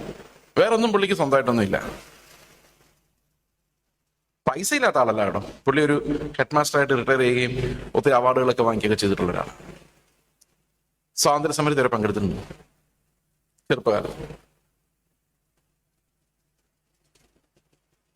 അപ്പൊ അദ്ദേഹം ഒരു വീട്ടിൽ ചെന്ന് കഴിഞ്ഞാൽ ആ വീട്ടിലെ ഏത് ദുഷ്ടനായാലും വണങ്ങിപ്പോകും. ആ വണങ്ങിപ്പോകുന്നതിനാ വെച്ച് കഴിഞ്ഞാൽ പുള്ളി വണങ്ങിക്കൊണ്ടേ ചെല്ലുള്ളൂ. പുള്ളി ഭയങ്കര ഹംബിൾനെസ്. നമുക്കത് കാണുമ്പോൾ ആളെ കാണും പറയും, ആർക്കും എതിർക്കാൻ പറ്റത്തില്ല. സ്നേഹമായിട്ട് മോനെ എന്ന് വിളിച്ച സംസാരിക്കുള്ളൂ. അത് ചുമട്ടുതൊഴിലാളികളാണ് ടൗണിലുള്ള അദ്ദേഹത്തെ കാണുമ്പോൾ ഇത് അഴിക്കും, ഇത് തലക്കെട്ട്. ഭയങ്കര ബഹുമാനം. പുള്ളി ആഗ്രഹിക്കുന്നില്ല, അറിയുന്നില്ല. പക്ഷെ പുള്ളി സംസാരിക്കുമ്പോഴല്ല കുഞ്ഞു കൊച്ചുങ്ങളിലേക്ക് വരെ ഈ ഗ്രേസ് ട്രാൻസാക്ഷൻ ഞാൻ കണ്ടിട്ടുണ്ട്. അവിടെ നിന്നാണ് ഞാൻ അടുത്ത പ്രിൻസിപ്പിളിലേക്ക് പോകുന്നത്. അദ്ദേഹം ഒരു 87-ാം വയസ്സിൽ മരിക്കുന്നതിന് ഒരു 5-6 മാസം മുമ്പ് ഞങ്ങളുടെ ചർച്ചിൽ വന്നു, ഞങ്ങളുടെ വീട്ടിൽ വന്നു. ഇവിടെ എറണാകുളത്ത് ഒരാഴ്ച ഞങ്ങളോട് താമസിച്ചു. എന്നോട് ഭയങ്കര സ്നേഹമായിരുന്നു. എൻ്റെ ഫസ്റ്റ് ടീച്ചർ അദ്ദേഹം, ബൈബിൾ ടീച്ചർ. ഞാൻ ബൈബിൾ കോളേജിൽ പോകുന്നതിന് മുമ്പ് ഇതല്ല. അപ്പൊ അദ്ദേഹം ഇങ്ങനെ ഞങ്ങളുടെ ചർച്ചിൽ ചെറിയൊരു ഗ്യാതറിംഗ് ആണ്, ഈവനിങ് ഗ്യാതറിംഗ്. ഞങ്ങളുടെ വീട്ടിൽ കൂടിയേക്കോ 10-12 പേരുണ്ട്. അപ്പം ഇദ്ദേഹം നിരത്തെ ഇരിക്കുള്ളൂ. 88-ാം വയസ്സിലും ചമ്മറം പടിഞ്ഞിരിക്കുള്ളൂ. അപ്പൊ ഞാൻ അദ്ദേഹത്തോട് ചോദിച്ചു, അപ്പച്ചാ ഞങ്ങളുടെ ചർച്ചിനോട് എന്തെങ്കിലും പറയാനുണ്ടോ? അപ്പൊ പുള്ളി കസേര കയറിയിരുന്നു. എന്നിട്ട് പറഞ്ഞു, മോനെ ഞാൻ 5 മിനിറ്റേ പറ്റുള്ളൂ, എനിക്ക് വയ്യ. ഞാൻ പറഞ്ഞു ഓക്കെ. 8:30 തുടങ്ങിയ പരിപാടി 11:30 ആയപ്പോഴാണ് തീർന്നത്. അത് അപ്പച്ചൻ നിർത്താഞ്ഞതല്ല, നിർത്താൻ ആരും സമ്മതിക്കാഞ്ഞതാണ്. ഈ സംസാരം നിർത്തല്ലേ നിർത്തല്ലേ എന്ന് ആൾക്കാര് ചിന്തിച്ചുകൊണ്ടിരിക്കുമായിരുന്നു. ഞാനിത് ഒരാളെ പുകഴ്ത്തുന്നതല്ല, പുകഴ്ത്താതിരിക്കാൻ വേണ്ടി ഞാനിത് പറയുന്നത്. അപ്പൊ ഞങ്ങളുടെ ചർച്ചിൽ ഒരു സൈക്കാട്രിസ്റ്റ് ഉണ്ട്. അപ്പൊ അദ്ദേഹം ഈ അപ്പച്ചനോട് ചോദിച്ചു, അപ്പച്ചൻ ഞാനൊരു കാര്യം ചോദിച്ചോട്ടെ. ഇവിടെ എന്താ? അപ്പച്ചൻ ഒത്തിരി ഓഫീസിൽ ഇരുന്നിട്ടുണ്ട്. അതായത് ഒരു ടീച്ചറായിരുന്നു, സ്വാതന്ത്ര്യ സമര സേനാനിയായിരുന്നു, അപ്പനായിരുന്നു, ഭാര്യയായിരുന്നു. 35 വയസ്സ് ഭാര്യ മരിച്ചു പോയതാ. പിന്നെ ആ കുഞ്ഞുങ്ങളെ വളർത്തി അപ്പച്ചൻ അങ്ങനെ ജീവിക്കുമായിരുന്നു. അപ്പോ ഭർത്താവായിരുന്നു. ഏതെങ്കിലും ഒരു കാര്യം പൂർണ്ണമായിട്ട് നന്നായി ചെയ്യാൻ കഴിഞ്ഞു എന്ന് തോന്നുന്നുണ്ടോ എന്ന് ചോദിച്ചു. അതായത് ഒരു പെർഫെക്റ്റ് ഫാദർ ആയിരുന്നോ, ഒരു പെർഫെക്റ്റ് ടീച്ചർ ആയിരുന്നോ, ഒരു പെർഫെക്റ്റ് ഇവാഞ്ചലിസ്റ്റ് ആയിരുന്നോ? അദ്ദേഹം പോയി ഇവിടെ മനക്കാലെ പോയി വീഡിയോ എടുത്തു അതിനുശേഷം. അപ്പോ ഈ അപ്പച്ചൻ പറയാം, മോനെ ഞാൻ പറഞ്ഞ മോന് വിഷമം തോന്നുന്നു? ഇല്ല, ഒന്നും ശരിയായിട്ടില്ല. അടുത്ത വാക്ക്, കർത്താവായിരുന്നെങ്കിൽ ഇങ്ങനൊന്നും അല്ലായിരുന്നു, ഞാൻ എല്ലായിടത്തും തോറ്റുപോയാണ് മോനെ. ഞാൻ ഞെട്ടിപ്പോയി.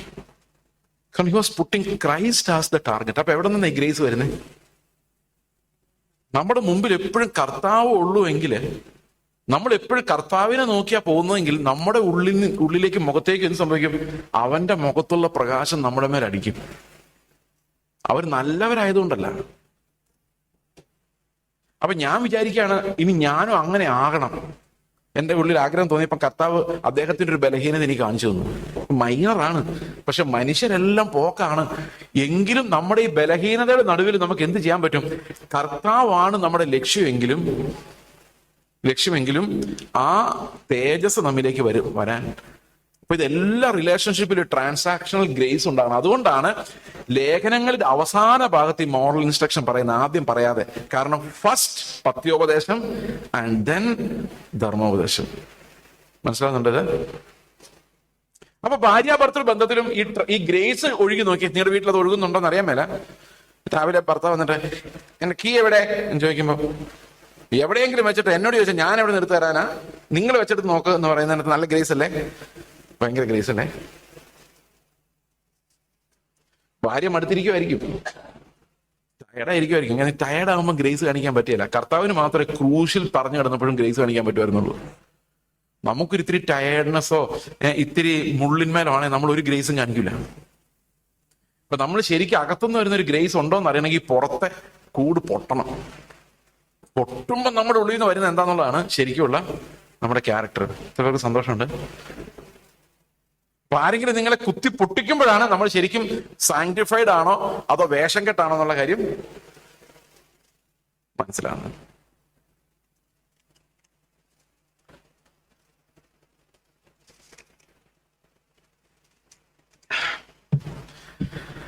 ഓക്കെ. അപ്പോൾ ഈ പേരന്റിങ്ങിന്റെ കാര്യത്തിൽ ഞാനൊരു കാര്യം പറയട്ടെ. അതുകൊണ്ട് എക്സാമ്പിൾസ് ഇല്ല. ചില ആൾക്കാർ പറയുന്നുണ്ട്, അവൻ പേരന്റിങ്ങിനെ കുറിച്ച് പറയാൻ അവന് പറ്റും, കാരണം അവന്റെ പിള്ളേർ അവൻ അത്ര നല്ലപോലെ വളർത്തിയിട്ടുണ്ട്. No human examples. കാരണം എന്താണെന്നറിയോ? എല്ലാ പിള്ളേർക്കും ഒരേ സ്വഭാവമല്ല, എല്ലാ പിള്ളേർക്കും ഒരേ ടെമ്പറമെന്റ് അല്ല, എല്ലാ പിള്ളേരും ഒരേ രീതിയിൽ കൺട്രോളബിൾ അല്ല, ഒരേ സ്ട്രാറ്റജി എല്ലാവരുടെ അടുത്തും നടക്കൂല. സമ്മതിച്ചോ? അടിച്ചാൽ ചില ആൾക്കാരെ വടി ഇങ്ങനെ കാണിച്ചാൽ മതി, ഇങ്ങനെ കാണിച്ചാൽ മതി, പിള്ളേര് വേരണ്ട് മൂത്രമൊഴിക്കുന്ന പിള്ളേരുണ്ട്. എന്നാ വേറെ ചില പിള്ളേരെ ഇങ്ങനെ കാണിക്കും, അവന് തിരിഞ്ഞ് ഇങ്ങനെ കാണിക്കും. ഒന്നും ചെയ്യാൻ പറ്റില്ല. Depends on each child. അതുകൊണ്ട് നമുക്ക് പേരന്റിങ് ഒരാളുടെ സക്സസ് ആയി എന്ന് പറഞ്ഞുകൊണ്ട് ആ മെത്തഡ് ഒരിക്കലും വേറൊരാൾക്ക് ആപ്ലിക്കബിൾ ആകണമെന്നില്ല. സമ്മതിച്ചോ? കാരണം each child is different and each has to be handled differently. അവിടെയാണ് ഒരു unique principle, a principle that the Bible teaches us. എന്താണ് ആ പ്രിൻസിപ്പിൾ? ഞാൻ ഒന്നാമത്തെ പ്രിൻസിപ്പിൾ നിങ്ങളോട് പറഞ്ഞു, അത് ഈ ഗ്രേസ് ആണ്. ഈ ഗ്രേസ് എന്ന് പറഞ്ഞാൽ നമുക്ക് ഓട്ടോമാറ്റിക്കലി നമ്മുടെ പിള്ളേരുടെ അടുത്ത് ഉണ്ടാക്കാൻ പറ്റില്ല. അത് കർത്താവിൽ നിന്ന് മാത്രമേ പ്രാപിക്കാൻ പറ്റുള്ളൂ. അത് ഏത് ഹൃദയത്തിലുള്ളൂ എന്നറിയാമോ? ഞാനത് പിന്നെ പറയാന്ന് പറഞ്ഞെങ്കിൽ ഇപ്പൊ തന്നെ പറയാം. ഹൃദയത്തിൽ നിന്ന് ആ കവറിങ് നീങ്ങിയവരുടെ മുഖത്ത് മാത്രമേ ഈ ഗ്രേസ് ഉണ്ടാവുള്ളൂ. മോശയുടെ പ്രമാണം വായിക്കുമ്പോഴെല്ലാം ആ മൂടുപടം ഹൃദയത്തിൽ കിടക്കുന്നു. ക്രിസ്തുവിങ്കിലേക്ക് തിരിയുമ്പോഴോ ആ മൂടുപടം നീങ്ങിപ്പോകും. എന്നാൽ അടുത്ത വാക്യം തരാം, മൂടുപടം നീങ്ങിയ മുഖത്ത്. എവിടെ മൂടുപടം കിടന്നത്? ഹൃദയത്തിലെ മൂടുപടം, കർത്താവിന് മുമ്പിലുള്ള മൂടുപടം നീങ്ങുമ്പോഴാണ് നമ്മുടെ മുഖത്ത് നിന്നുണ്ടാകുന്നത് പ്രകാശം ഉണ്ടാകുന്നത്. ഞാൻ ഇതിനൊരു ചെറിയൊരു എക്സാമ്പിൾ പറയാം. ഈ എക്സാമ്പിളിൻ്റെ വലിയ പ്രയോജനമൊന്നുമില്ല, എങ്കിലും നിങ്ങൾക്ക് വേണമെങ്കിൽ റെഫറൻസ് ആയിട്ട് ഉപയോഗിക്കാം. അതായത് ഞങ്ങളുടെ ചർച്ചിൽ ഒരു 4 വർഷം മുമ്പ്, 4 വർഷമായി കാണുമായിരിക്കും, ഒരു ഓഗസ്റ്റ് 15-ന് ഈ പിള്ളേരെല്ലാരും കൂടെ കൂടി ഈ കുറച്ച് വർത്താനമൊക്കെ പറഞ്ഞ് തമാശയൊക്കെ പറഞ്ഞ് ഇങ്ങനെ പാസിംഗ് ദ പില്ലോ ഒക്കെ കളിച്ച് ചുമ്മാ ഒരു ഫൺ ആയിട്ട് കുറച്ച് പിള്ളേർ 5-8 പിള്ളേർ. ഇപ്പൊ 1-2 മൂപ്പന്മാര് സഭയുടെ എൽഡേഴ്സ് ഉണ്ട്. അപ്പൊ ഒരു എൽഡർ പറയും, നിങ്ങളിങ്ങനെ ചുമ്മാ സമയം കളയാതെ നിങ്ങൾ എങ്ങനെ രക്ഷിക്കപ്പെട്ടതെന്ന് സാക്ഷ്യം പറയണം. ഇവർ ഓരോരുത്തർ സാക്ഷ്യം പറഞ്ഞ് കൺട്രോൾ പോയിട്ട് ഈ പിള്ളേരങ്ങ് നിലവിളിക്കാൻ തുടങ്ങി. കാഞ്ഞ് നിലവിളിയാ, ഭയങ്കര പാപബോധവും നിലവിളി. അവർ ചെയ്ത തെറ്റുകൾ ഇങ്ങനെ കൺഫസ് ചെയ്യുക, നാണമില്ലാതെ. മൂപ്പന്മാര് കരയുന്നു. അവസാനം ഒരു പേരന്റ് കയറി വന്നിട്ട് പറയാ, എന്റെ ദൈവം, ഈ കൊച്ചു എന്റെ കൊച്ചു തന്നെയാണോ എന്ന് ഞാൻ സംശയിച്ചു പോയി നമ്മൾ പറയുന്നത് കേട്ടിട്ട്. അപ്പനോട് തോന്നിയ വൈരാഗ്യം, ആ ദേഷ്യം, ഇതെല്ലാം അങ്ങ് കരഞ്ഞോണ്ട് എക്സ്പ്രസ് ചെയ്യുക. ഞാൻ വിചാരിച്ചു ഈ മൂടുപടം ഹൃദയത്തിൽ നിന്ന് മാറ്റിക്കഴിഞ്ഞാൽ നമ്മുടെ എല്ലാവരുടെ അവസ്ഥ അങ്ങനെ ആയിരിക്കും. അവര് പിറ്റേ ദിവസം പഴയ പോലെ ആയി.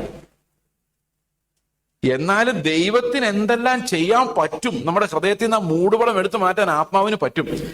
ആത്മാവായ ദൈവത്തെങ്കിലേക്ക് തിരിയുമ്പോഴാണ് നമ്മുടെ ഹൃദയത്തിലെ മൂടുപടം എല്ലാം പോകുന്നത്. മനസ്സിലായോ?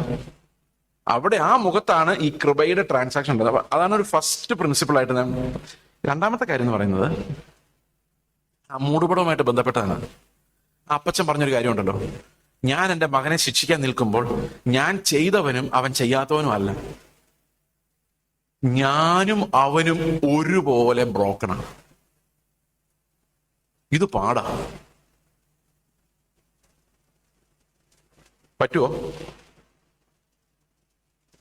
ഈ ഒരു പ്രിൻസിപ്പിൾ, അതായത് ഞാനൊരു നീതിമാൻ എന്നുള്ള അവകാശത്തോടു കൂടി അല്ല. അതാ ഞാൻ പറഞ്ഞത്, പത്യോപദേശത്തിനകത്ത് നമുക്ക് എന്ത് സാധിക്കില്ല? ശിക്ഷണം സാധിക്കില്ല. എവിടെ മാത്രം ശിക്ഷ സാധിക്കും? ധർമ്മോപദേശത്തിൽ മാത്രമേ ശിക്ഷ സാധിക്കുള്ളൂ. പത്യോപദേശത്തിൽ ഒരിക്കലും ശിക്ഷ സാധിക്കില്ല. കാരണം പത്യോപദേശത്തിൽ ഞാനും ബ്രോക്കൺ, ഞാനും ഓടുന്നതേ ഉള്ളൂ. മനസ്സിലാകുന്നുണ്ടോ? അത് വേറൊരു രീതിയിലാണ് നമ്മൾ പത്യോപദേശം പഠിപ്പിക്കുന്നത്. ഇവിടെ എന്താ എഫെസ്യ ലേഖനത്തിൽ പറഞ്ഞിരിക്കുന്നത്? അവരെ പ്രകോപിപ്പിക്കാതെ, കോപിപ്പിക്കാതെ. അപ്പൊ പത്യോപദേശത്തിന്റെ മെത്തഡോളജി വേറെയാണ്. ധർമ്മോപദേശം പഠിപ്പിക്കുന്ന രീതിയിൽ നമ്മൾ എന്ത് ചെയ്യാൻ പാടില്ല? പത്യോപദേശം പഠിപ്പിക്കാൻ പാടില്ല. കാരണം ധർമ്മോപദേശം പഠിപ്പിക്കുന്ന അനുസരിക്കുന്ന അപ്പനമ്മമാരാണ്, എന്നാൽ പത്യോപദേശം പഠിപ്പിക്കുന്ന എല്ലാം പാപികളാണ്. ഇപ്പൊ ഞാൻ നിങ്ങളോടൊന്ന് സംസാരിക്കുമ്പോൾ ഞാനൊരു പാപിയായിട്ടാണ് നിങ്ങളുടെ മുമ്പിൽ നിൽക്കുന്നത്. വീണ്ടെടുക്കപ്പെട്ട, കൃപ കാണിക്കപ്പെട്ട, കർത്താവ് കൈ പിടിച്ചിരിക്കുന്ന, ഞാൻ നിന്നെ രക്ഷിക്കാം എന്നുള്ള വാഗ്ദത്തത്തിൽ വിശ്വസിക്കുന്ന, വീണ്ടെടുക്കപ്പെട്ട, ക്ഷമിക്കപ്പെട്ട ഒരു പാപിയാണ് നിങ്ങളോട് സംസാരിക്കുന്നത്. അപ്പൊ നിങ്ങൾ എനിക്ക് വഴക്ക് പറയാൻ പറ്റുമോ? വഴക്ക് പറയാൻ പറ്റില്ല. കാരണം എന്റെ ഉള്ളിലും നിങ്ങളുടെ ഉള്ളിലുമുള്ള പാപത്തിന്റെ സീഡ് ഒന്ന് തന്നെയാണ്. അത് പരിഹരിക്കാൻ എനിക്ക് കഴിയില്ല, എന്റെ പ്രസംഗങ്ങൾ കഴിയില്ല, കർത്താവിന് മാത്രമേ കഴിയുള്ളൂ. അപ്പൊ ഞാൻ എങ്ങനെയെങ്കിലും നിങ്ങളെ നിർബന്ധിച്ച് കർത്താവ് എന്ന ഹീലറുടെ അടുത്തേക്ക് തള്ളി വിടാൻ വേണ്ടിയാണ് ഞാൻ ഈ പ്രസംഗിക്കുന്നതും പാടുപെടുന്നതും പെർസ്യൂഡ് ചെയ്യുന്നത്. അപ്പൊ പത്യോപദേശം ഒരു കൊച്ചിനെ പഠിപ്പിക്കാൻ പാടാണ്. നിങ്ങൾ ഈ ബ്രദറും പിള്ളേരുടെ അടുത്ത് നിന്ന് കഴിഞ്ഞാൽ അവർ പത്യോപദേശം മുഴുവൻ കാണാതെ പറയും. ആ പഠിത്തത്തെ കുറിച്ചല്ല ഞാൻ പറയുന്നത്. അത് പിശാച് പഠിക്കുന്നതല്ലേ. ഞാൻ ബ്രദറുകാർ പഠിക്കുന്ന പിശാച് പഠിക്കുന്നതല്ല പറഞ്ഞത്. അങ്ങനെയുള്ള വേദ പഠനങ്ങൾ പിശാചിന്റെ പഠനങ്ങളാണ്. കാരണം എന്താ? ഈ പിശാചിനെല്ലാം ഉപദേശം അറിയാം, പക്ഷെ അതുകൊണ്ട് പ്രയോജനമില്ല.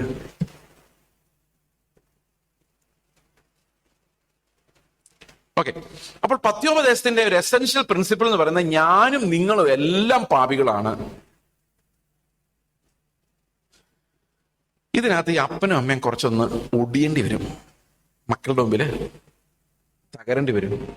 മക്കൾക്ക് വന്ന് അപ്പനോടും അമ്മയോടും അപ്പ ഇത് ചെയ്ത് ശരിയായില്ല കേട്ടോ, കർത്താവിന്റെ നീതി ഇതല്ല എന്ന് പറയാനുള്ള അത്രയും അപ്പനും അമ്മയും താഴേണ്ടി വരും. എന്ത് ചെയ്യണമെങ്കിൽ ഈ മക്കളെ പത്യോപദേശം പഠിപ്പിക്കണമെങ്കിൽ. Because without being humble you cannot give sound doctrine to anyone.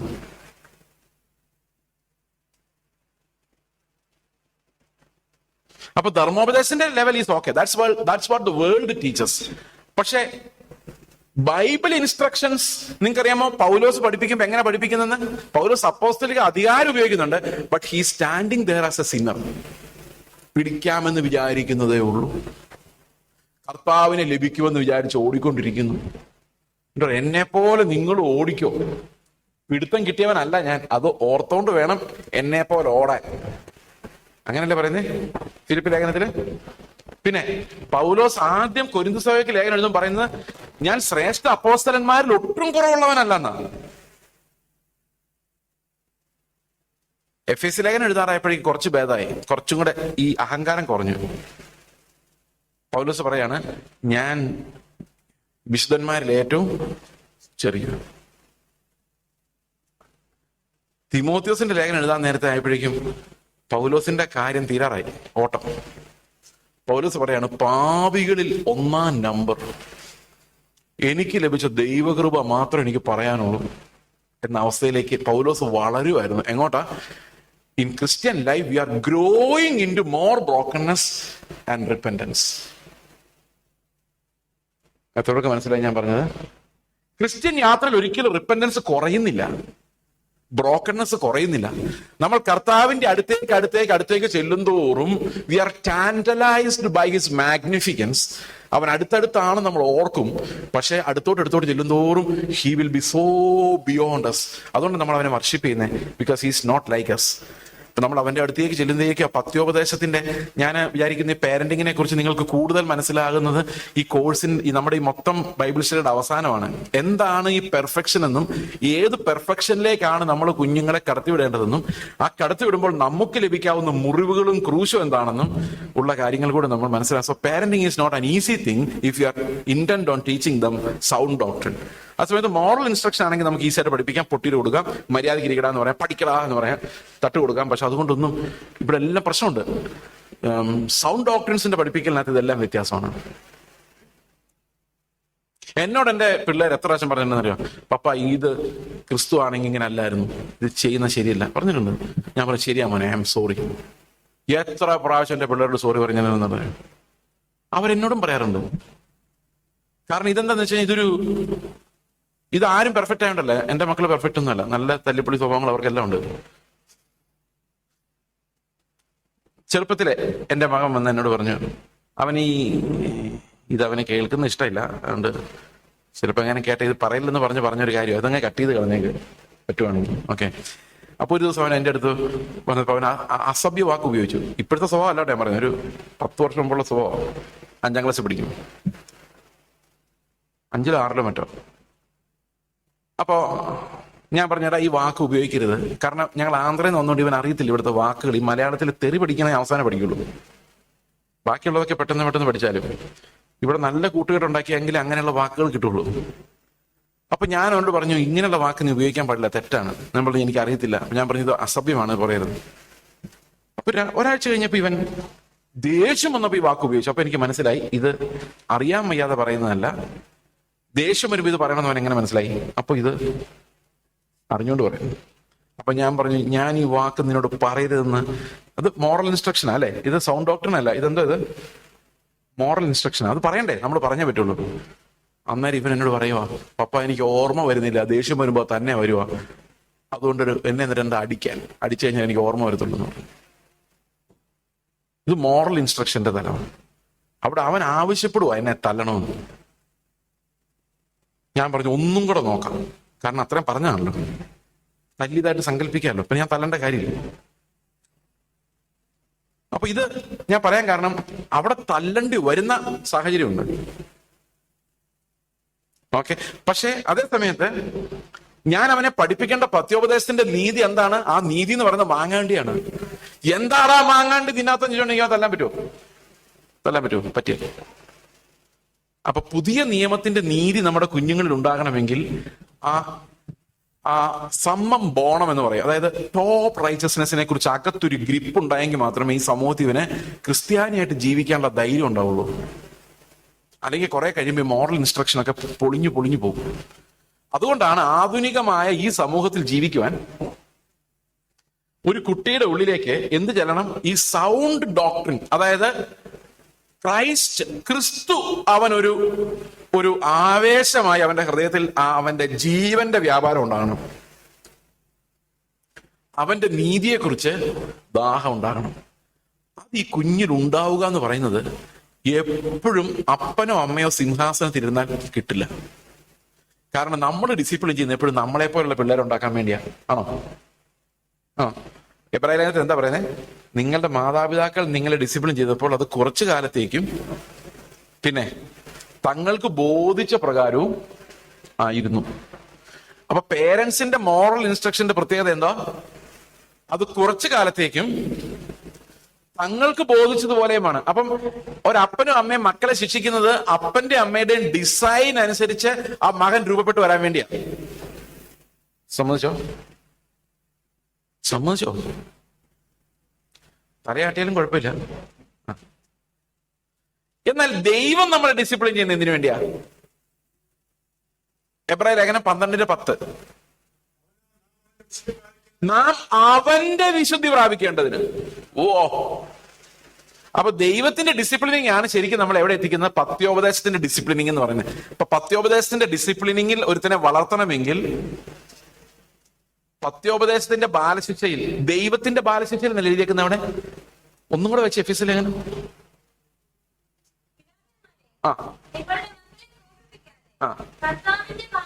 കർത്താവിന്റെ ബാലശിക്ഷയിലും. See the difference.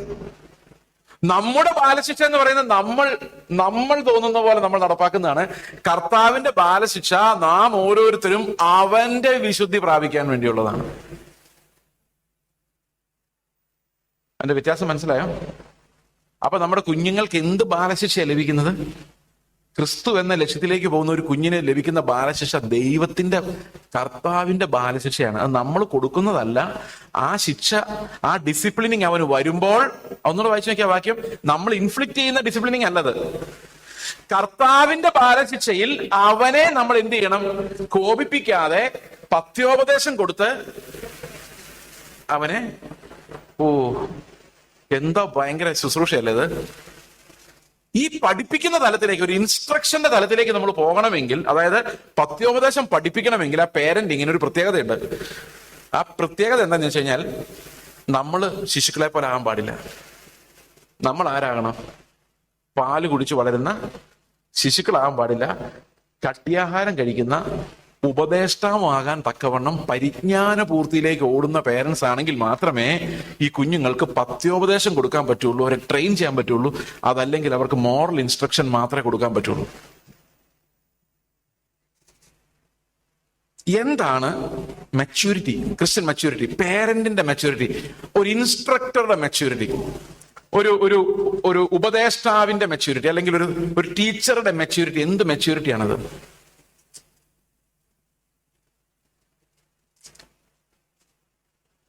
എബ്രായ ലേഖനം 5-ാം അധ്യായത്തിന്റെ 11 മുതലുള്ള വാക്യങ്ങൾ.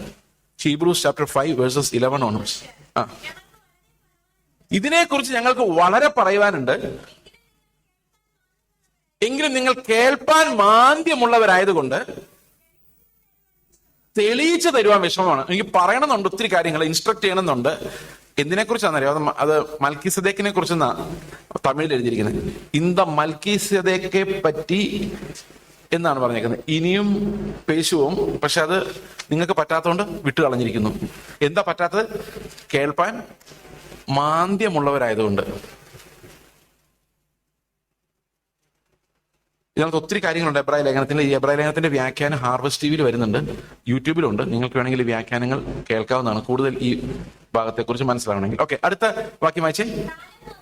കാലം നോക്കിയാൽ ഇപ്പോൾ ഉപദേഷ്ടാക്കന്മാരായിരിക്കേണ്ടുന്ന നിങ്ങൾക്ക്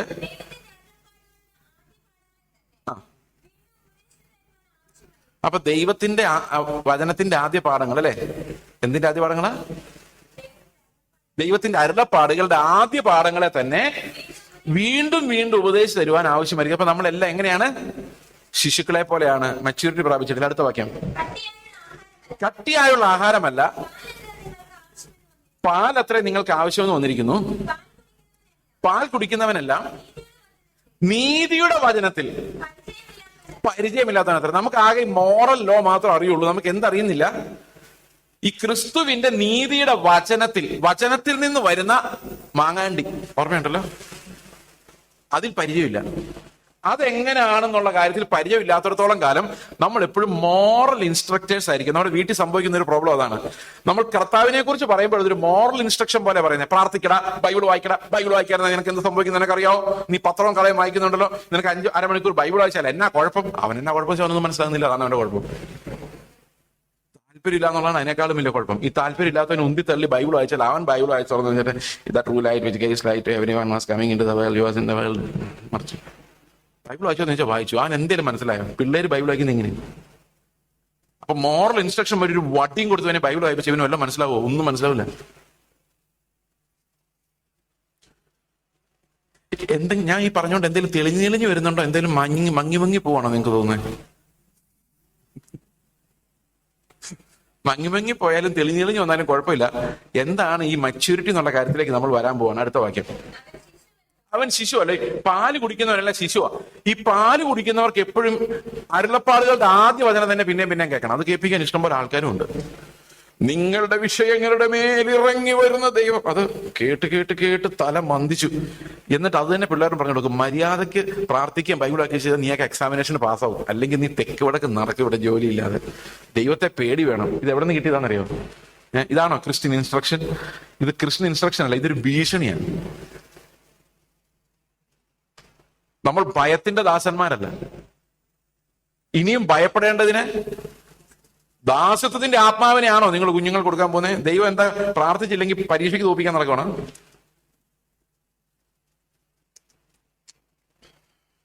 എന്തുകൊണ്ടാണ് ഇങ്ങനെ പഠിപ്പിക്കേണ്ടി വരുന്നതെന്ന് വെച്ച് കഴിഞ്ഞാൽ നമ്മൾ ഇപ്പോഴും എന്ത് ചെയ്തുകൊണ്ടിരിക്കുക? ഈ ശിശുക്കളെ പോലെ പാല് കുടിച്ചുകൊണ്ടിരിക്കുക. പാലല്ലാതെ ഒരു കട്ടിയാഹാരം നമുക്ക് സഹിക്കാൻ പറ്റത്തില്ല. അടുത്ത വാക്യം. കട്ടിയായുള്ള ആഹാരം ആർക്കുള്ളതാണ്? ആരാണ് ഇൻസ്ട്രക്ടർ? ഉപദേഷ്ടാവ്. ഇപ്പോഴും നിങ്ങൾ ഉപദേഷ്ടാക്കന്മാരാകേണ്ട കാലമായിട്ടും ആയിട്ടില്ല, കാരണം പാല് കുടിക്കുന്നു. അപ്പൊ ഉപദേഷ്ടാക്കന്മാരാകണമെങ്കിൽ നമുക്ക് എന്താകണം? കട്ടിയാഹാരം കഴിക്കണം. അടുത്ത വാക്യം. നന്മതിന്മകളെ തിരിച്ചറിയുവാൻ പഴക്കത്താൽ അഭ്യസിച്ച ഇന്ദ്രിയങ്ങളുള്ളവരായി പ്രായം തികഞ്ഞവർക്കേ പറ്റുകയുള്ളൂ. അപ്പൊ ശരിക്കും ഈ പ്രായം തികയുക, മെച്യൂരിറ്റിയിലായാൽ മാത്രമേ നമുക്ക് എന്ത് ചെയ്യാൻ പറ്റുള്ളൂ? ഒരു ക്രിസ്ത്യൻ പത്യോപദേശം പഠിപ്പിക്കാൻ സാധിക്കുള്ളൂ. അപ്പൊ നിങ്ങൾ വിചാരിക്കുക, ഈ മനുഷ്യൻ മെച്യൂരിറ്റിയിലായി എന്ന് പറഞ്ഞുകൊണ്ടാണ് ഇവിടെ നിൽക്കുന്നത്, എന്താണ് ഈ മെച്യൂരിറ്റി ഇയാൾക്കുള്ളത് എന്ന് നിങ്ങൾ ചിന്തിക്കുമായിരിക്കും. ഞാൻ അതിന്റെ എക്സ്പ്ലനേഷൻ ഞാൻ പറയാം. ഇവിടെ പറയുന്നത് വിവേചിക്കുക എന്ന, നന്മയും തിന്മയും വിവേചിക്കണം. എങ്ങനെ വിവേചിക്കണം? ഇന്ദ്രിയങ്ങൾ കൊണ്ട് വിവേചിക്കണം. നമുക്കൊരു നിമിഷം ഒന്ന് ആലോചിച്ച് നോക്കാം, ഈ വിവേചനം നമുക്ക് എന്തുമാത്രം ഉണ്ട്, എങ്ങനെയാണ് വിവേചിക്കേണ്ടത്? എബ്രായ ലേഖനം തന്നെ 4:12 വായിച്ചേ. ദൈവത്തിന്റെ വചനം ജീവനും ചൈതന്യമുള്ളതായി ഇരുവായ്ത്തലുള്ള ഏത് വാളിനേക്കാളും മൂർച്ചയേറിയതും പ്രാണനെയും ആത്മാവിനെയും സന്ധിമജ്ജകളെയും വേർപെടുവിക്കും വരെ തുളച്ചു ചെല്ലുന്നതും ഹൃദയത്തിലെ ചിന്തനങ്ങളെയും ഭാവങ്ങളെയും വിവേചിക്കുന്നതുമാകുന്നു. ഇപ്പൊ വിവേചനം നടന്നു വരണം. ഇതെല്ലാം ഒരു കണക്റ്റഡ് തോട്ടാണ്. എങ്ങനെ വിവേചനം വരേണ്ടത്? നമ്മുടെ ഉള്ളിലുള്ള വചനത്തിന്റെ സാച്ചുറേഷനിലൂടെ, നീതിയുടെ വചനത്തിന്റെ സാച്ചുറേഷനിൽ നിന്ന് വരണം. എന്ത് വരണം? നമ്മുടെ ഉള്ളിൽ നന്മ തിന്മകളുടെ വിവേചനം വരണം. അതെങ്ങനെ വരണം? ഇന്ദ്രിയങ്ങളാൽ വരണം. കാണുമ്പോ തന്നെ മനസ്സിലാകണം ഇത് ദൈവഹിതം, ഇതല്ല. ഞാൻ അതിനൊരു എക്സാമ്പിൾ പറയാം. ഈ എക്സാമ്പിൾ അല്ല, ഒരു ഇല്ലസ്ട്രേഷൻ പറയാം. ഈ ഇരുവായ്ത്തിലുള്ള വാളെന്നുള്ളത് എന്താ ഉദ്ദേശിക്കുന്നത്? നമ്മൾ സാധാരണ വിചാരിക്കുന്നത് എന്താണെന്നറിയാം? ബ്രദറെ, വചനം എന്ന് പറഞ്ഞാൽ ഇരുവായ്ത്തിലുള്ള വാള, അത് പറയുന്നവനെയും വെട്ടും കേൾക്കുന്നവനെയും വെട്ടും. ഇതല്ല നിങ്ങൾ വിചാരിച്ചോണ്ടിരിക്കുന്നത്? എന്നാൽ അതല്ല അതിന്റെ അർത്ഥം. അവിടെ ഈ ഇരുവായ്ത്തിലുള്ള വാളെന്ന് പറയുന്നതിലൂടെ വേറൊരു സാധനത്തെ കുറിച്ചും പറഞ്ഞിട്ടുണ്ട്. നോക്കി, ഏത് വാളിനേക്കാളും. അപ്പൊ ഇരുവായ്ത്തിലുള്ള ഒരു വാൾ, ഇതേ ഞാൻ ഒരു എക്സാമ്പിൾ തരാം. ഇത് ഇരുവായ്ത്തിലുള്ള ഒരു വാളാന്ന് വിചാരിച്ചോ. എന്റെ ദൈവം, എന്തൊക്കെ സങ്കല്പിച്ചാലല്ലേ. ഇത് ഇരുവായ്ത്തിലുള്ള ഒരു വാളാന്ന് വിചാരിച്ചോ. ഇത് അതിനേക്കാൾ മൂർച്ചയേറിയ ദൈവത്തിന്റെ വചനം. അപ്പൊ എത്ര സാധനമുണ്ട്? 2 വായിച്ചോ. പ്രാണനെയും ആത്മാവിനെയും സന്ധിമജ്ജകളെയും. അപ്പൊ അവിടെ മുറിക്കാൻ വേണ്ടി 2 സാധനമുണ്ട്. എന്തൊക്കെയുണ്ട്? ഒന്ന് പ്രാണനും ആത്മാവും, ഓക്കെ. മറ്റൊന്ന് സന്ധിയും മജ്ജയും. അപ്പൊ ലോകത്തിൽ ഏറ്റവും ഷാർപ്പായിട്ടുള്ള ഒരു ബ്ലേഡ് കൊണ്ട് പോയി നമ്മളൊരു മൃഗത്തിന്റെ എല്ലിനകത്ത് നിന്ന് അതിന്റെ മജ്ജ വേർതിരിച്ചെടുക്കാൻ ശ്രമിച്ചാൽ, നിങ്ങൾ ശ്രമിച്ചിട്ടുണ്ടോ? ഈ ബ്ലേഡ് കൊണ്ട് ഇങ്ങനെ കണ്ടിച്ചാൽ അതിന്റെ ബ്ലാക്കും റെഡും തമ്മിൽ, വൈറ്റും റെഡും മിക്സപ്പ് ആയിരിക്കും അല്ലേ? അത് അറിയോ? അത് ബോണിൽ നിന്ന് മജ്ജ എടുത്ത് മാറ്റാൻ ശ്രമിച്ചാൽ എങ്ങനെ ഇരിക്കും? കുറച്ച് മജ്ജ അപ്പുറത്ത് കാണും, കുറച്ച് വൈറ്റ് ഇപ്പുറത്ത് കാണും അല്ലേ? അത് കറക്റ്റ് ഷാർപ്പായിട്ട് രണ്ടും കൂടെ തമ്മിൽ സെപ്പറേറ്റ് ചെയ്യണമെങ്കിൽ എന്ത് വേണം? രണ്ട് സൈഡും മൂർച്ചയുള്ള ഒരു ബ്ലേഡ് പോലുള്ള വളരെ ഷാർപ്പായിട്ടുള്ള ഒരു സാധനം കടന്നു പോയാലേ അതിന് ഉപയോഗിക്കാൻ പറ്റുള്ളൂ. സമ്മതിച്ചോ? അപ്പൊ അതിനേക്കാളും മൂർച്ചയുള്ള ഒരു വാളുണ്ടെങ്കിലേ ഈ പ്രാണനും ആത്മാവിനെയും തമ്മിൽ വിവേചിക്കാൻ പറ്റുള്ളൂ. കാരണം നമ്മുടെ പ്രാണന്റെ ചിന്തകളും ആത്മാവിന്റെ ചിന്തകളും ഇങ്ങനെ ഒട്ടിപ്പിടിച്ചിരിക്കുക. ഏതാ? ഈ സന്ധി മജ്ജകൾ പിടിച്ചിരിക്കുന്ന പോലെ. ഓക്കെ, അപ്പോൾ ഇരുവായത്തിലുള്ള ലോകത്തിൽ ഏത് വാളിനേക്കാളും മൂർച്ചയേറിയ ഒരു വാൾ ഇതിലെ കടന്നു പോയെങ്കിൽ മാത്രമേ എന്ത് പറ്റുള്ളൂ? ഈ പ്രാണനിൽ നിന്ന് വന്ന ചിന്തയും ആത്മാവിൽ നിന്ന് വന്ന ചിന്തയും രണ്ടാക്കി എനിക്ക് കാണിച്ചു തരാൻ പറ്റുള്ളൂ. ഇത് വേർതിരിച്ച് കാണുന്നതിനെയാണ് സ്പിരിച്വൽ മെച്യൂരിറ്റി എന്ന് പറയുന്നത്. അതാണ് മന്ദമായി പോകാത്ത ചെവികൾ എന്ന് പറഞ്ഞാൽ അവരുടെ കേൾവി കൊണ്ട് അവർക്ക് ഇത് രണ്ട് സെപ്പറേറ്റ് ചെയ്യാൻ പറ്റും. എന്താണ് പ്രാണനിൽ നിന്ന് വന്നത്, എന്താണ് ആത്മാവിൽ നിന്ന് വന്നത്? മനസ്സിലായ? എക്സാമ്പിൾ ഞാൻ പറയാം, അപ്പൊ നിങ്ങൾക്ക് കുറച്ചുകൂടെ മനസ്സിലാവും. ഞങ്ങൾ ആന്ധ്രാപ്രദേശിലായിരിക്കുമ്പോൾ ഭയങ്കരമായ ദാരിദ്ര്യം ഞങ്ങൾ അനുഭവിച്ചിട്ടുണ്ട്. അരിയില്ലാതെ പോയിട്ടില്ല, ബാക്കിയൊന്നും ഇല്ലാത്ത ഒരവസ്ഥ. കറി വെക്കാനൊന്നും ഇല്ലാതെ ഞങ്ങൾ ഇലകള് കൂട്ടി അരശൊക്കെ കഴിച്ച് പോയിട്ടുണ്ട്.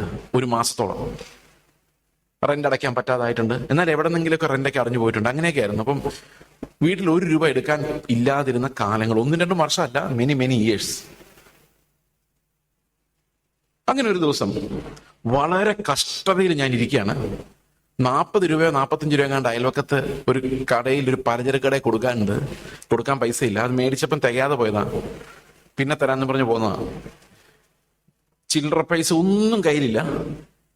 കുഞ്ഞിനിടയ്ക്ക് പനി, കുഞ്ഞുങ്ങൾക്ക് വയ്യ, അങ്ങനെ ഇങ്ങനെ എവിടെ പോകും, എന്ത് ചെയ്യും, ഒരു ഫ്രണ്ട് ഇല്ല, ആരെയും വിളിക്കാനില്ല. ഇങ്ങനെ ഭയങ്കര കഷ്ടതയുടെ നടുവിലൂടെ ഇങ്ങനെ ഞാൻ രാത്രി കിടന്നുറങ്ങുമ്പോൾ ഒരു സ്വപ്നം കാണുകയാണ്. ഈ സ്വപ്നത്തിൽ ഞാനൊരു പാറയുടെ ഇടയിലൂടെ, മുള്ളിനിടയിലൂടെ എന്താ പറഞ്ഞ ഇങ്ങനെ കഷ്ടപ്പെട്ട് ഊർന്ന് ഇറങ്ങാന്നൊക്കെ പറയുന്ന പോലെ, ഈ ദേഹമെല്ലാം മുറിയുന്നുണ്ട്. സ്വപ്നമായതുകൊണ്ട് പെയിൻ ഇല്ലെന്നേ ഉള്ളൂ. അപ്പൊ ഞാൻ ഇങ്ങനെ പിടിച്ചു കയറുക, പാറയിലൂടെ പിടിച്ചു കയറുന്ന സമയത്ത് ആ പാറയുടെ ഇടയ്ക്കിന് താഴോട്ട് നോക്കുമ്പം വിശാലമായൊരു നല്ല റോഡ്, ഒരു ടാർട്ട് റോഡ് ഇതിന് സമാന്തരമായിട്ട് ഇങ്ങനെ പോകുന്നുണ്ട്. അപ്പൊ ഞാൻ പെട്ടെന്ന് സ്വപ്നത്തിൽ പറയുവാണ്, കർത്താവേ, എന്റെ കഷ്ടതയുടെ നടുവിൽ നീ എനിക്കൊരു വഴി തുറന്നു തന്നതിനായിട്ട് സ്തോത്രം. സ്വപ്നത്തിലാ പറയുന്നത്. കണ്ണു തുറന്നു. ഉടനെ വചനം എന്ന വാള് ഒറ്റ കേറലായിരുന്നു. നാശത്തിലേക്കുള്ള വഴി വിശാലവും അതിലേ കടക്കുന്നവർ അനേകരുമാകുന്നു. 3 ആഴ്ച കഴിഞ്ഞപ്പം ഇതെന്താ ഈ സ്വപ്നം എന്ന് മനസ്സിലാകുന്നില്ല.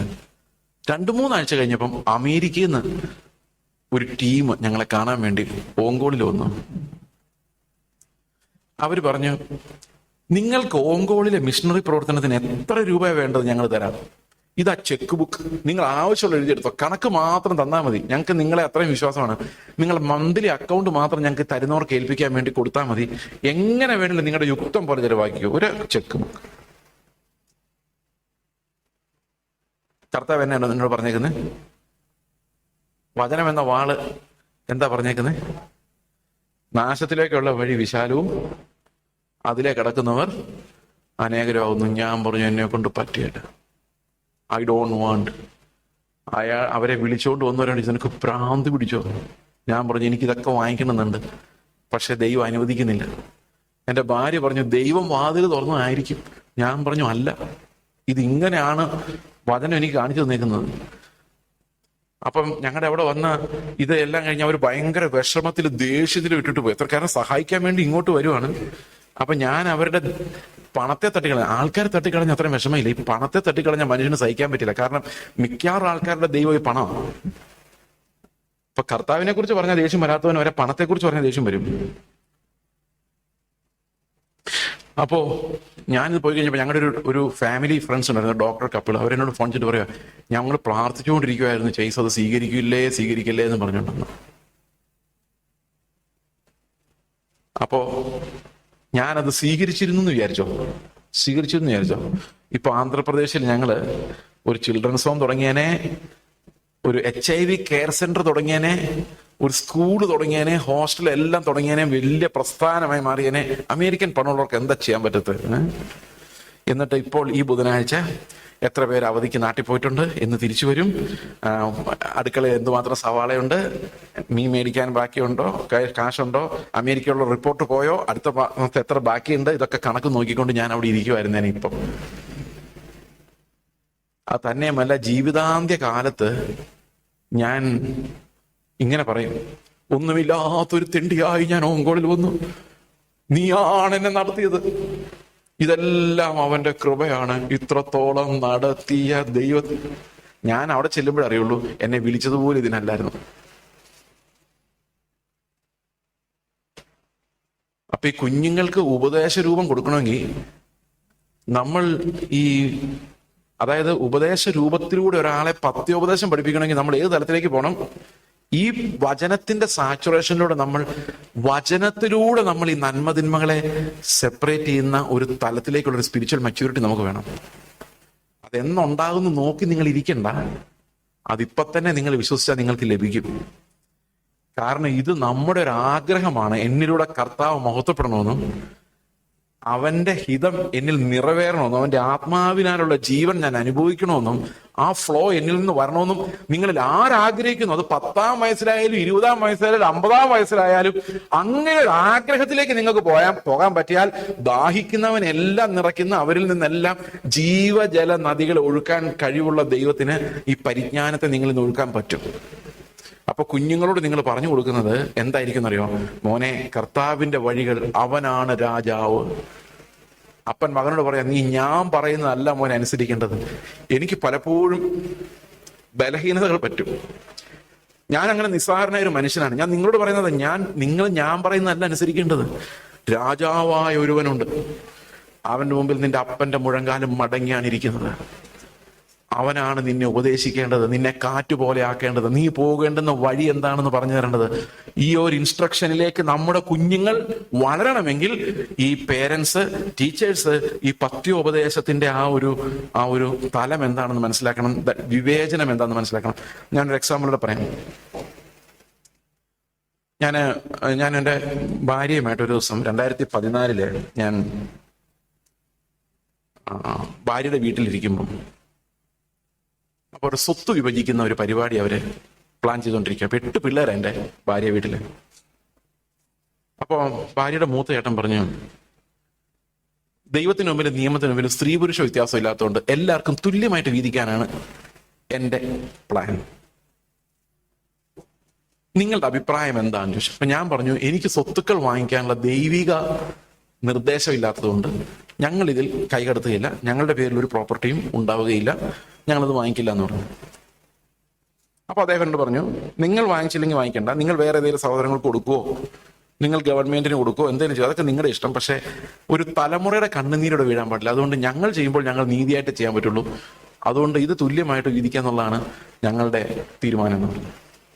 അപ്പൊ ഇങ്ങനെ പറഞ്ഞു കഴിഞ്ഞപ്പം എനിക്ക് ഈ ആദമിന്റെ പഴം എന്നിൽ വർക്ക് ചെയ്യാൻ തുടങ്ങി. ഞാൻ വിചാരിച്ചു എൻ്റെ പേര് മേടിച്ചാലല്ലേ കുഴപ്പമുള്ളൂ. അപ്പൊ എൻ്റെ ഉള്ളിലേക്കൊരു ബുദ്ധി തോന്നുകയാണ്, ഈ പ്രായമായ മിഷണറിമാരൊക്കെ ഒത്തിരി പേര് റിട്ടയർ ചെയ്ത് എങ്ങും പോകാനില്ലാത്തവരുണ്ട്. അപ്പൊ അവർക്ക് താമസിക്കാൻ വേണ്ടി ഒരു മിഷണറി റിട്ടയർമെന്റ് ഹോം ഇവിടെ ആർക്കെങ്കിലും തുടങ്ങാൻ ഏതെങ്കിലും ഒരു ട്രസ്റ്റിനോ സൊസൈറ്റിക്കോ പദ്ധതി ഉണ്ടെങ്കിൽ അവർക്ക് അങ്ങ് കൊടുത്തേക്കാം. എങ്ങനെയുണ്ട് ഐഡിയ? നല്ല സൂപ്പർ ഐഡിയ അല്ലേ? അതേ സമ്പാദിക്കാത്തവർ, വീട് വെക്കാത്തവർ, ഇങ്ങനെ നോർത്ത് ഇന്ത്യയിലൊക്കെ പോയി കഷ്ടപ്പെട്ട് തിരിച്ച് നാട്ടിൽ വരുമ്പം അവർക്ക് റെസ്റ്റ് ചെയ്യാനൊരു സ്ഥലം, വയസ്സനകാലം ചെലവാക്കാൻ. അപ്പൊ ഒത്തിരി മിഷണറിമാർ കൂടെ അവർക്കൊരു അനുഭവങ്ങൾ പങ്കുവെക്കാനും ഇപ്പൊ മറ്റാൾക്കാർക്ക് വചനം പഠിക്കാനൊക്കെ സാധിക്കുമല്ലോ. എങ്ങനെയുണ്ട് ഐഡിയ? ഞാൻ നല്ല ഐഡിയയുടെ മുകളിൽ കിടന്ന് സുഖമായിട്ട് ഉറങ്ങി. നേരം വെളുത്ത് ഒരു 6 മണിയായപ്പോൾ ഞാൻ എഴുന്നേറ്റ് കട്ടിലേലിരിക്കുന്നു. ബാക്കി എല്ലാവരും ഉറക്കുക, കാരണം സഹോദരങ്ങൾ എല്ലാവരും ഉണ്ട്. ഒരു വർത്താനമൊക്കെ പറഞ്ഞ് രാത്രി 1 മണി 2 മണിയായപ്പോഴാണ് കിടന്ന്. ഞാനൊരു മലയാളത്തിലൊരു ശബ്ദം കേൾക്കുക, നിന്റെ പണി തീർന്നു, നീ റിട്ടയർ ചെയ്തോളെ. ഞാൻ പോയി ചുറ്റും നോക്കി ഒരു മനുഷ്യനെ കാണാം. ഞാൻ ഓർത്ത് ഇവരാരോ ഒന്ന് സംസാരിച്ചു. ഇവരാരോണ്ട് മലയാളത്തിൽ സംസാരിക്കാറില്ല, കാരണം മലയാളികളല്ല ഇവര്, കന്നഡക്കാരാ. ഈ കന്നഡയല്ല, ആ കന്നഡ. അപ്പൊ ഞാനിങ്ങനെ ഈ വീടിന് ചുറ്റും നടന്നു. ആരും എഴുന്നേറ്റോ നോക്കി, ആരും എഴുന്നേറ്റിട്ടില്ല. ഞാൻ തോന്നിയതായിരിക്കും എന്ന് പറഞ്ഞുകൊണ്ട് ഞാൻ അവിടെ പോയിരുന്നു. ഇന്നാണ് മീറ്റിംഗ്സ് ഇത്രയുള്ളത്. അന്ന് ഒരാൾക്കും എന്നെ അറിയത്തില്ല. ആകെ ഒരാളാ മീറ്റിങ്ങിന് വിളിച്ചേക്കുന്നത്. അത് മെയ് 11 പത്തനാപുരത്ത് എന്നെ അറിയുന്ന ഒരാൾ ഒരു മീറ്റിങ്ങിന് വിളിച്ചിട്ടുണ്ട്. അതുള്ള ആകെ എൻ്റെ ഡയറിയിലുള്ള മീറ്റിംഗ്. പിന്നെ ഉള്ളതൊക്കെ ഈറ്റിംഗ് മാത്രമേ ഉള്ളൂ. അപ്പൊ ഈ 8 മണിയായപ്പോ ഈ പുള്ളി എന്നെ വിളിച്ചിട്ട് പറയുവാ, അതെ ചേസ് ബ്രദറെ, ഞങ്ങള് ആ മീറ്റിംഗ് ക്യാൻസൽ ചെയ്തു കേട്ടോ. അപ്പൊ എനിക്ക് മനസ്സിലായി, ഇത് ദൈവം പറഞ്ഞായിരിക്കും. റിട്ടയർ ചെയ്തോ? അപ്പൊ ഞാൻ കർത്താവിനെ ചോദിച്ചു, കർത്താവെ നീയാണോ എന്നോട് റിട്ടയർ ചെയ്യാൻ പറഞ്ഞത്? കർത്താവ് പറഞ്ഞു, നീ ഇന്നലെ രാത്രി ആലോചിച്ചുകൊണ്ടിരുന്ന നമ്മുടെ റിട്ടയർമെന്റിനെ കുറിച്ചല്ലേ, റിട്ടയർ ചെയ്യുന്ന മിഷണറിമാർ. ദൈവം അവരെ ഒരു ആശ്രയമില്ലാതെ എറിഞ്ഞു കളയും. അപ്പൊ നീ അവരെ എല്ലാം പിടിച്ച് അഭയം കൊടുക്കും. അപ്പോൾ അത് അവരോടുള്ള നിന്റെ സ്നേഹമല്ല. വയസ്സനാങ്കാലത്ത് നീ റിട്ടയർ ചെയ്യുമ്പം നിന്നെ ഞാൻ എറിഞ്ഞു കളയുമോ എന്നുള്ള പേടി കാരണം നിനക്ക് വേണ്ടി നീ ഒരു സങ്കേതം ഉണ്ടാക്കുവാണ്. അതുകൊണ്ട് നീ ഒരു പണി ചെയ്തോ, ഇപ്പൊ തന്നെ റിട്ടയർ ചെയ്തു. ഞാൻ നിനക്കുള്ള റിട്ടയർമെന്റ് ഹോമിന്റെ പൈസ മുഴുവൻ ഞാൻ തന്നേക്കാം. ഞാൻ പറഞ്ഞു, എന്റെ കർത്താവ്, എനിക്ക് റിട്ടയർമെന്റ് ഹോമും വേണ്ട, ഒരു വകയും വേണ്ട, എനിക്ക് നിന്റെ പരിജ്ഞാനത്തിൽ ജീവിച്ചാൽ മാത്രമേ. ഞാൻ ഏത് സമയത്ത് നമുക്ക് ഈ സോളിന്റെ പ്രമാണങ്ങൾ അത് ദൈവികമെന്ന് തോന്നിപ്പിക്കും, പക്ഷെ ദൈവത്തിന്റെ ആയിരിക്കില്ല. ഇത് രണ്ടിടത്തും എനിക്ക് ഇന്ദ്രിയങ്ങൾ കൊണ്ടൊന്നും മനസ്സിലായില്ല. പക്ഷെ മാച്യൂരിറ്റിയിലേക്ക് നമ്മൾ വരുംതോറും ഇതെല്ലാം ഇന്ദ്രിയങ്ങളുണ്ട്. കാണുമ്പോൾ തന്നെ, കേൾക്കുമ്പോൾ തന്നെ നമുക്ക് മനസ്സിലാകാൻ തക്കവണ്ണം ഒരു മാച്യൂരിറ്റി നമുക്ക് ഈ ലോകത്ത് നമ്മൾ പ്രാപിക്കുമ്പോഴേക്കും നമ്മുടെ ജീവിതം അവസാനിക്കും. എന്ന് പറഞ്ഞാൽ ഈ ഒരു മാച്യൂരിറ്റിയുടെ വെളിച്ചം നിങ്ങളുടെ ഉള്ളിലുണ്ടെങ്കിൽ, നിങ്ങൾ മാച്യൂർ ആയോ ഇല്ല എന്നുള്ള രണ്ടാമത്തെ കാര്യം, നിങ്ങൾക്ക് ഇൻസ്ട്രക്ടേഴ്സ് ആകാം. അങ്ങനെയുള്ളവർക്ക് മാത്രമേ കുഞ്ഞുങ്ങളെ ക്രിസ്തുവിലേക്ക് നയിക്കാൻ പറ്റുള്ളൂ. അല്ലെങ്കിൽ നിങ്ങൾ ഒരു സെറ്റ് ഓഫ് മോറൽ പ്രിൻസിപ്പിൾസിലേക്ക് മാത്രമേ ഈ കുട്ടികളെ നയിക്കുകയുള്ളൂ. എത്രയൊക്കെ മനസ്സിലായി ഞാൻ പറഞ്ഞത്? ഓക്കെ, ഇനി നമുക്ക് എങ്ങനെയാണ് പ്രാക്ടിക്കലി ഈ കുഞ്ഞുങ്ങളെ ക്രിസ്തുവിന്റെ അടുത്തേക്ക് എത്തിക്കാൻ പറ്റുന്നത് എന്നുള്ളത്. ഒന്നാമത്തെ കാര്യം നമുക്കറിയാം, വേദപുസ്തകം പറയുന്ന ദൈവഭയം എന്നുള്ളതാണ്. Fear of the Lord is the beginning of wisdom. നമ്മുടെ ഒത്തിരി പഠനങ്ങളും ഭൗതികമാണ്. നിങ്ങളൊരു ക്വിസ് പ്രോഗ്രാം നടത്തി നോക്കി, എക്സ്പെർട്ട് ആയിട്ട് ഉത്തരം പറയുന്ന കുട്ടികളുണ്ടാവും.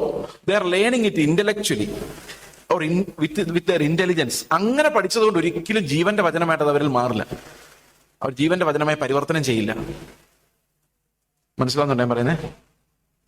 അത് തന്നെയുമല്ല, തഴക്കത്താൽ അവർക്ക് അതിന്റെ വില പോവുകയും ചെയ്യും. ഉദാഹരണത്തിന്, ചില ചർച്ചിലൊക്കെ അപ്പം നുറുക്കി കഴിഞ്ഞിട്ട് പാനപാത്രമൊക്കെ എടുത്തു കഴിഞ്ഞ് എല്ലാവരും കഴിഞ്ഞ് പോയി കഴിയുമ്പോൾ ഈ പാനപാത്രം അപ്പം എടുത്ത് കുഞ്ഞുങ്ങൾക്ക് കൊടുക്കും. ഈ ന്യൂ ജനറേഷനിലൊക്കെ സംഭവിക്കുന്ന ഒരു കാര്യം. എന്ത് സംഭവിക്കുന്ന, ഈ പിള്ളേർക്ക് അതിന്റെ വില പോകും. പിന്നെ ഇവർക്കിത് മനസ്സിലാവില്ല, ഇതെന്താന്ന് ആ സ്പെഷ്യാലിറ്റി ഇല്ലാതായി പോകും. അതുപോലെ ഈ ഗൗരവമുള്ള കാര്യങ്ങൾ കുഞ്ഞുങ്ങൾ ചെറുപ്പത്തിൽ രക്ഷ എന്ന് പറഞ്ഞുകൊണ്ട് നടക്കുകയും ചെയ്യും. ഇവർ പ്രായമാകുമ്പോൾ ഇവർ ഓട്ടോമാറ്റിക്കലി രക്ഷിക്കപ്പെട്ടതായിട്ട് അവരങ്ങ് ചിന്തിക്കും. ഇവർക്കൊരിക്കലും ആ ഗൗരവത്തോടെ ഈ കർത്താവിന്റെ രക്ഷയെ അപ്രോച്ച് ചെയ്യാൻ പറ്റാത്തൊരവസ്ഥ വരും.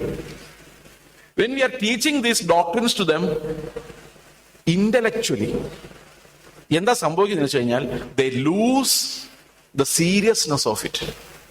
എന്നിട്ട് സംഭവിക്കും, അതിവിശുദ്ധമായ ഡോക്ട്രിൻസിനെ അവർ ബയോളജി കൈകാര്യം ചെയ്യുന്നവരെ കൈകാര്യം ചെയ്യും.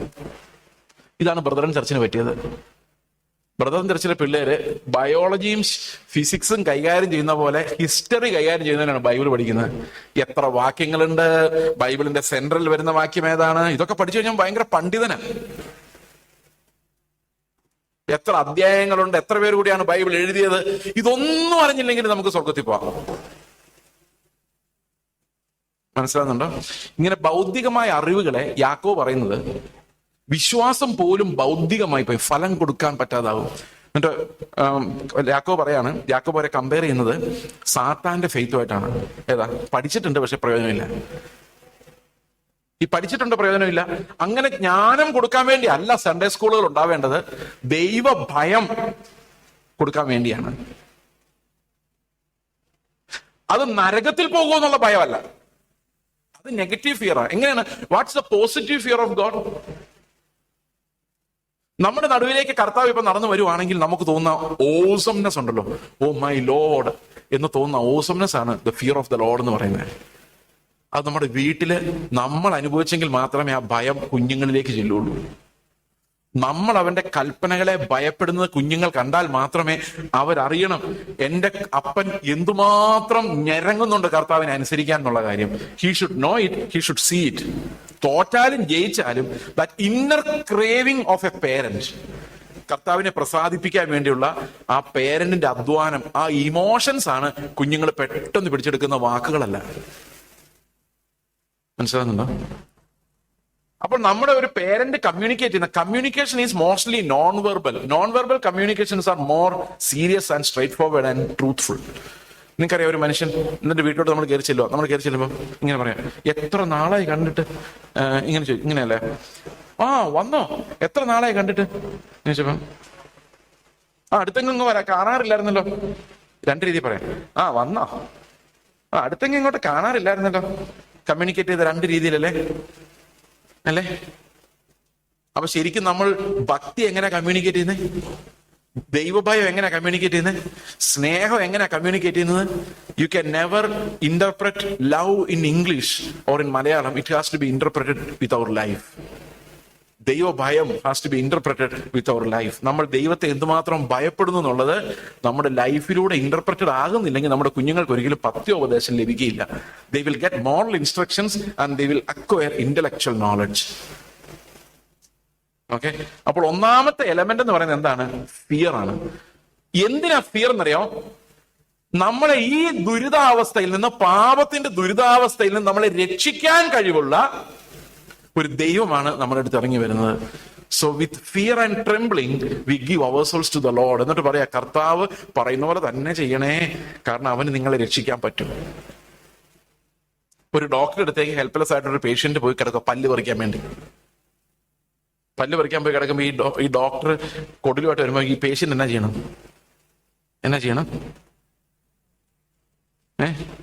ആ കൊടിൽ അങ്ങോട്ട് പിടിച്ച് ഇങ്ങോട്ട് ചെരിച്ച് പിടിക്കുന്നു പറയണോ? എന്ത് ചെയ്യണം? അനങ്ങാതെ കിടക്കണം. അനങ്ങാതെ കിടന്നില്ലെങ്കിൽ അമ്മ ക്ലോറോഫോം തന്ന് മണപ്പിച്ച് അവിടെ കിടത്തിയിട്ട്.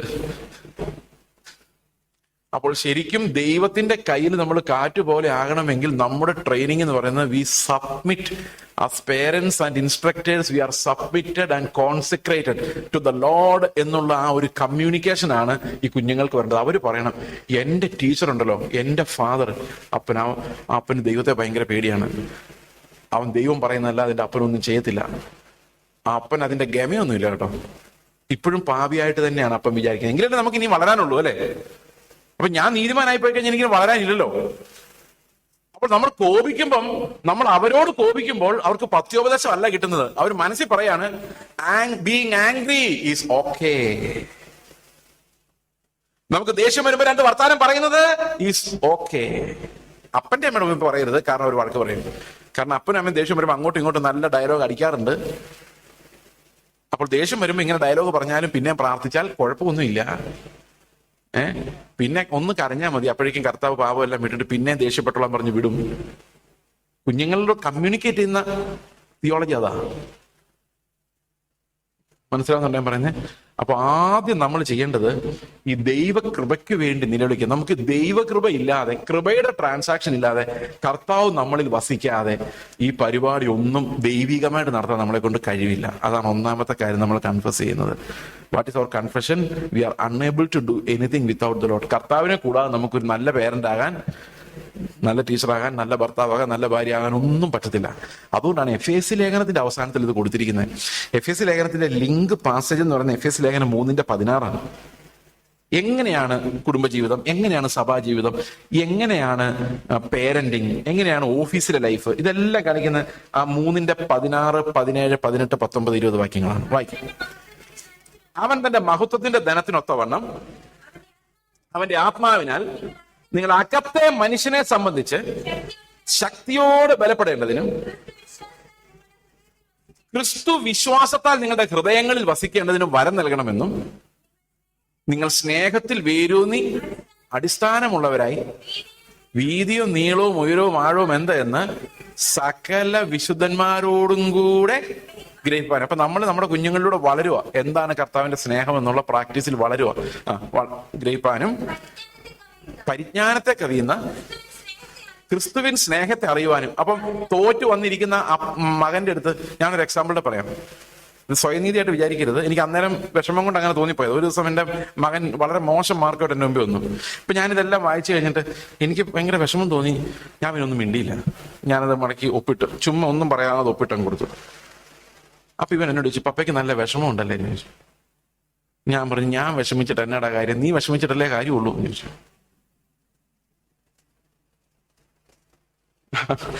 അവൻ ഉടനെ കരഞ്ഞിട്ട് പറഞ്ഞു, ഞാൻ ഇനി നല്ലപോലെ പഠിച്ചോളാം. ഞാൻ പറഞ്ഞു, ഞാൻ നിന്നോടൊന്നും പറഞ്ഞില്ലോ. Communication without words it's possible. കാരണം ചില സമയത്തൊക്കെ ദൈവം ജയിക്കാൻ അനുവദിച്ചിട്ടുണ്ട്, ചില സമയത്തൊക്കെ തുന്നം പാടിയിട്ടുണ്ട്. അപ്പം ലൈഫ് ഈസ് ലൈക്ക് ദാറ്റ്.